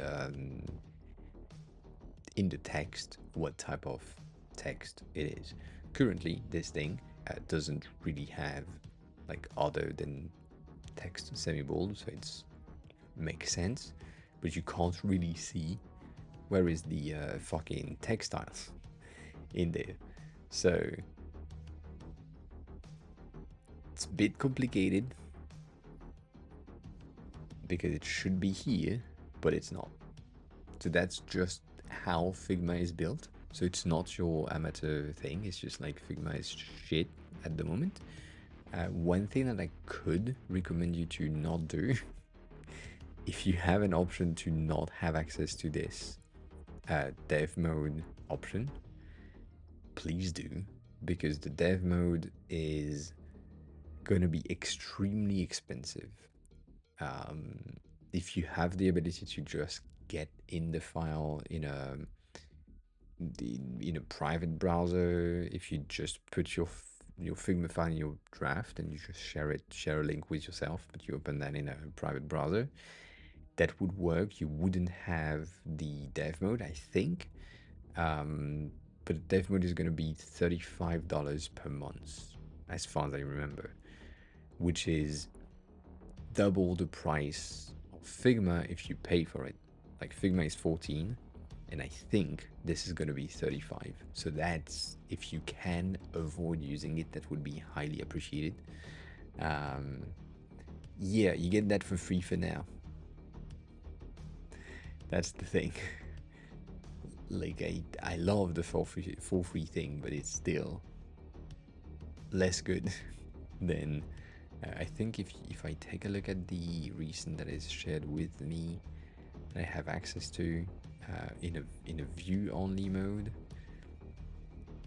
I guess this one. No, this one I also have a dev mode thing. Fuck.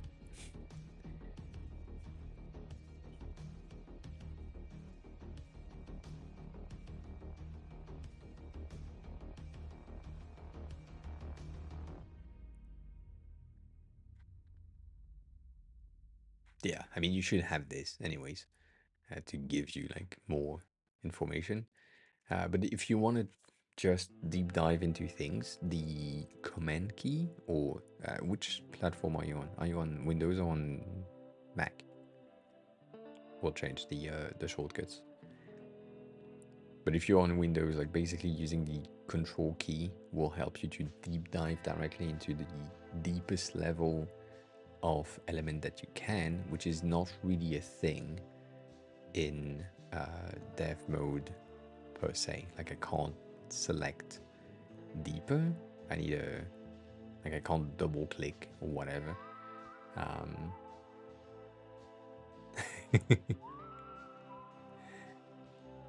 But if I use just dev, like regular things, what do you mean frames?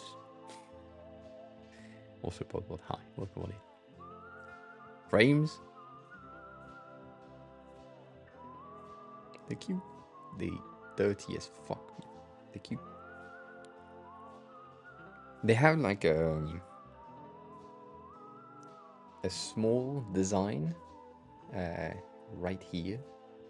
I don't know if that's visible, but yeah, they have like two bolts, and then the nose ridge thingy have a bit of a cut type of thing in the center, which is pretty interesting. I don't know how to see that. It's cute. I should go on the website. So that song is not an option. I like the matte color as well. It's one of my darkest pair, which goes with everything because green t-shirt, green glasses. But yeah, it has some of the nicest color overall. One thing that I hate is the fact that the nose thingy are basically copper, and so this one became green, whereas this one is bleeding green, but it's still not green. I need to change them. But that's the only thing.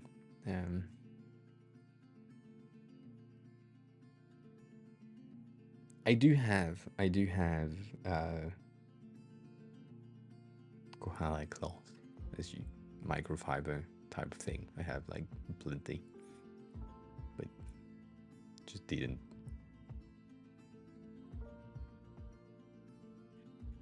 use them.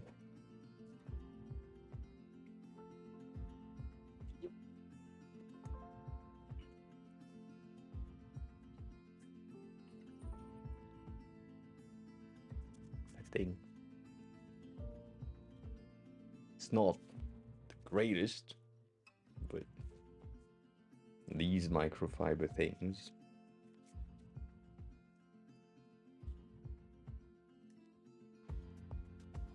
are great.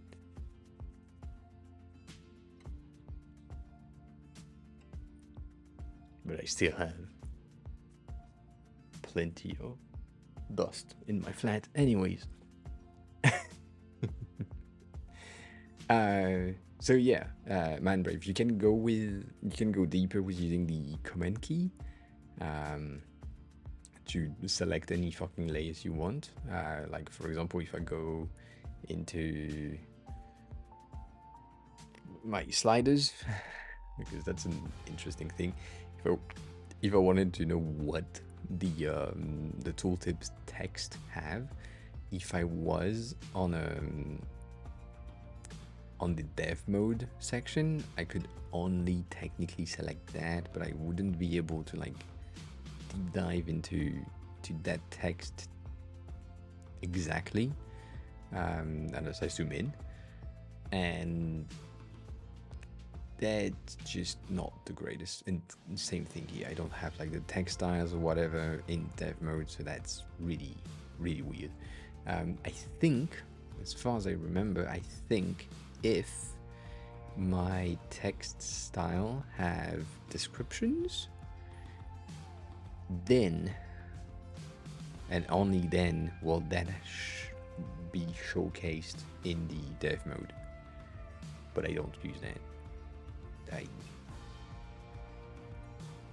like it's a bit of a waste of time. Just a bit. So yeah. So it's not your amateur Figma thing. Don't worry about it. For style specifically. One thing I would say, if you're someone who uses shortcuts or who like shortcuts, do Command P to get the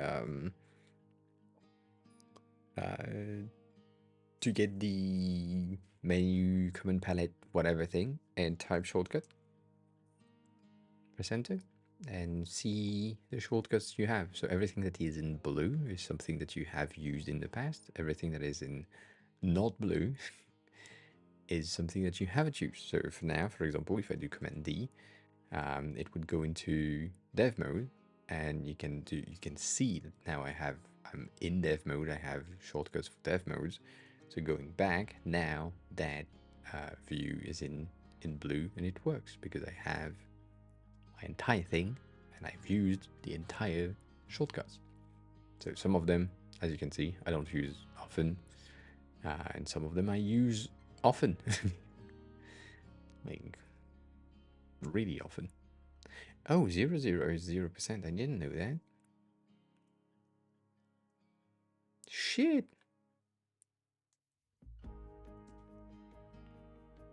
You learn things every day.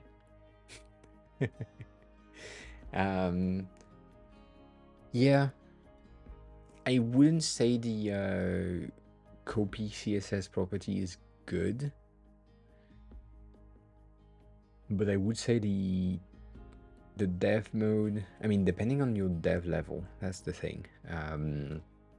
I think the dev mode could be useful mainly if or when you have the right amount of export styles. So if it's just CSS and you just need CSS, then maybe that's it, and you don't need more than that. Maybe you need more than just CSS, and you are like using Tailwind, which is what I had a second ago, and it creates some potential of how you should have named things, but I wouldn't say it's good. Let's say that. I wouldn't say it's better to not use dev mode. I think dev mode is pretty useful to get some information, and I don't think copy pasting from like a right click copy as CSS or like this is good, but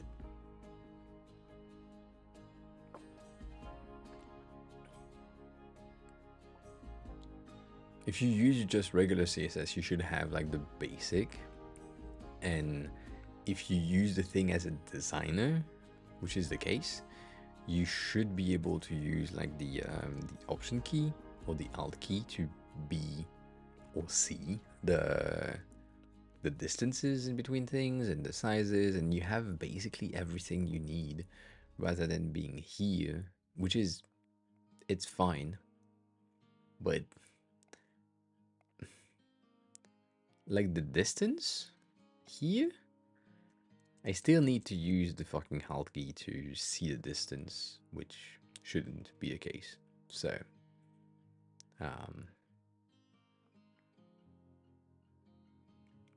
that's neat.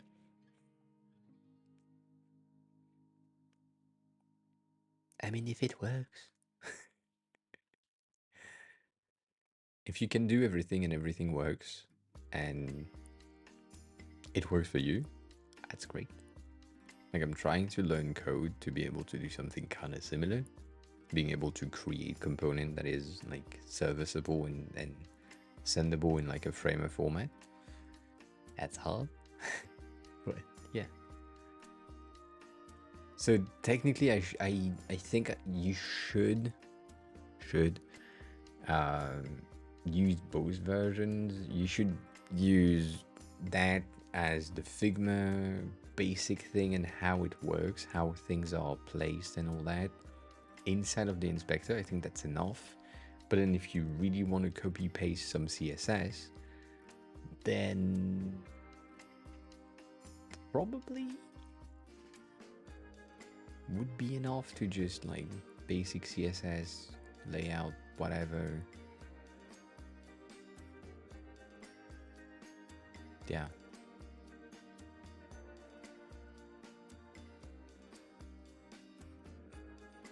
Coming from XD, yeah. XD was pretty good. Kind of sad that it's going down because there are some features in XD that I think would have been good in Figma. XD was pretty good. I'm saying was because it's gonna close soon. But I mean, it's mainly the same thing. I know. Shockers. But they basically do the same thing. Like if you think about Adobe XD, Sketch, Figma, Penpot,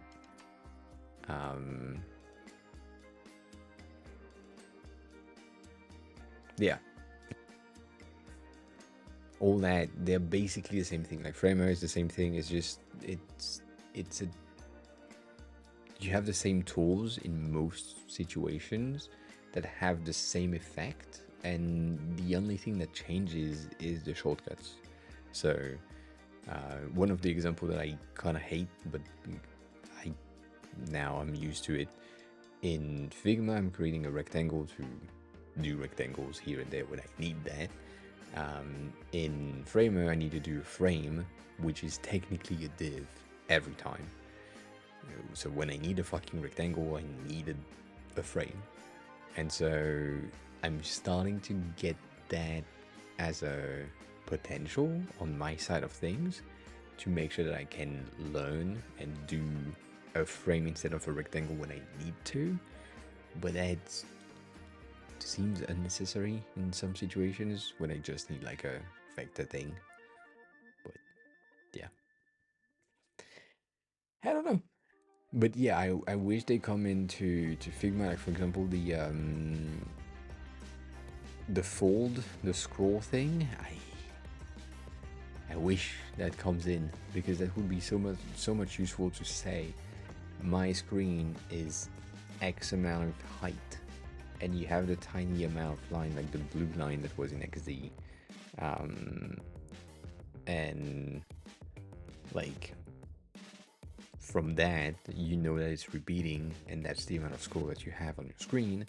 But technically, when you're launching the prototype, it's just showing the first section that you have, which is like 750 or 800 pixel in height, depending on your screen. And that makes a lot of sense. Whereas in Figma, if you want to have like a screen size and you're building something um, in a screen size format, so I think I had Kaggle format here. Like the thing that I need to do is make that frame 900 in height, and then potentially clip content if I really want to. But if I want to modify something that is underneath, I need to not clip content and then go in, change some stuff, and then see the prototype. And that's fucking annoying. So, yeah, have to think. But yeah, things are confusing in some cases. In most cases, if you have like just a bit of time to learn the shortcuts, you should be good. And like, I know that I share that many times already when I can, because it's a big flex on my side. But this, if it loads with the right amount of CSS, this was a thing that I did in Sketch when I was using Sketch. So trying to create some sort of like realistic paper looking presentation thing. All of that was in Sketch. You can download the files and all that. And then I moved from Sketch to Figma, and then in Figma I decided to do the same thing and try to push Figma to its limit, and that's the thing that came out. Same amount of fucked up things that you're not supposed to do in Figma, but you can do it in Figma. Like I did, it did that one in 25 minutes as well, as a warm up in the morning. It was like, you know what, let's do that. And then I did this one on stream, and it was great, and it's simple. I think the most simple was this one. It looks great. I just have like the worst connection right now when I'm streaming at the same time. It looks great. It's just like 5 lines, not more, maybe 8, and that's it. The rest is just like gradients and shit. It looks cool. So yeah, you can do whatever the fuck you want in Figma. It's just a matter of not knowing, but like experimenting. So if you are currently trying to achieve something in Figma that you think you cannot do, you can, first of all, and then it's just a matter of just trying it out. So do that, or ask me, and I can explain.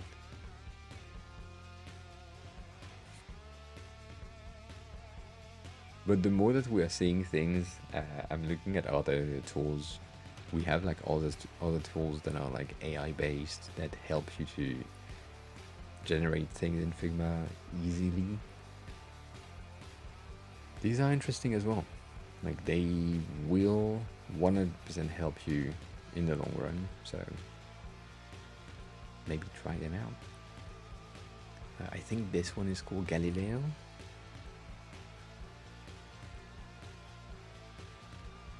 Galileo. That.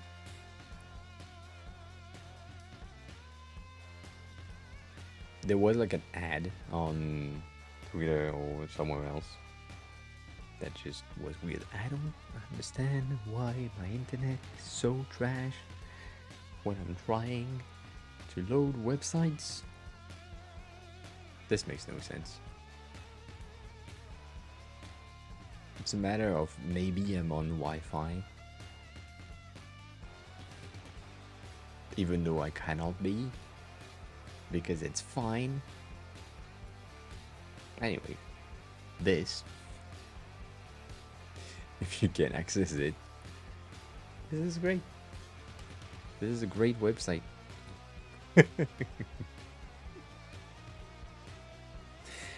Can I just load it without the fucking... No? Can't?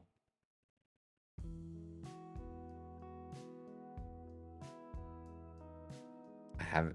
There is an icon, but that's it. Can I click on there? No. For fuck's sake. Anyways, this thing is supposed to be promising. And pretty nice. Overall. It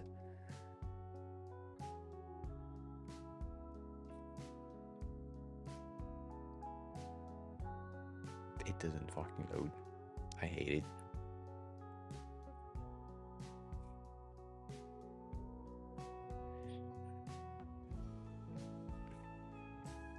But yeah, for the inspect section, I don't know. I feel like as soon as you have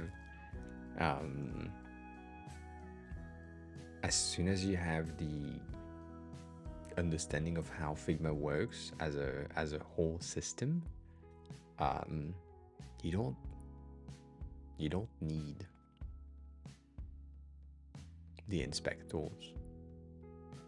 Because you just need to look at things, and that would work. I don't know. Maybe I'm wrong.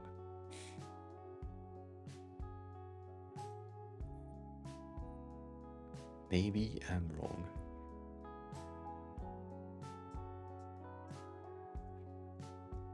All right.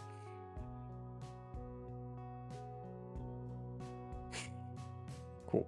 So we have renamed things. That's good. We have renamed the arrows properly. We need to rename the fake images based things. That would be done tomorrow, I think. And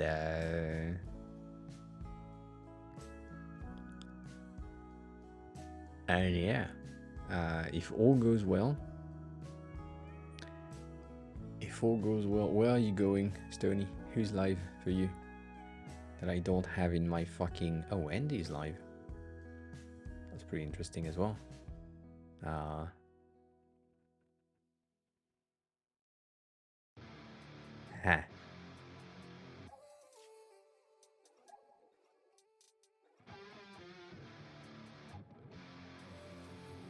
Yeah, I don't know.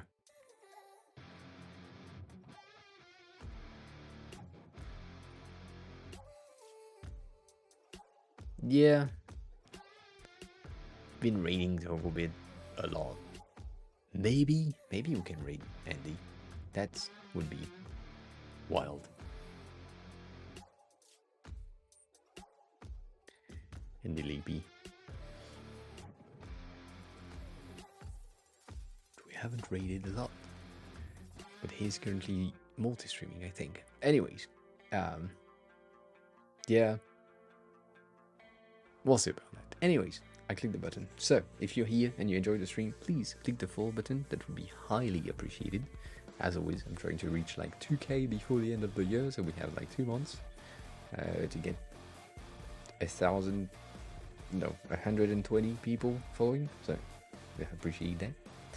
And if everything goes well, I shall be back tomorrow at 6:30 p.m. Japan time. If you want to watch the VOD for some reason, that happens on YouTube. If you want to know when I'm live and where I'm live, please check the Discord. That would be highly appreciated. And if you want to see me do other things, for some reason, check my socials. And that happens.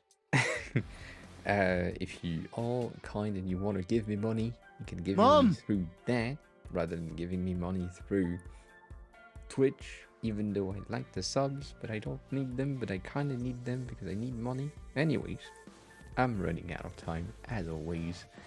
I hope you have a wonderful rest of your day. We are running and rating Andy. Andy is a big OBS person and also a big streamer bot person. Manbraveg is now following. So yeah, thanks for the follow, Manbrave. I appreciate that. I'll see you tomorrow. Bye.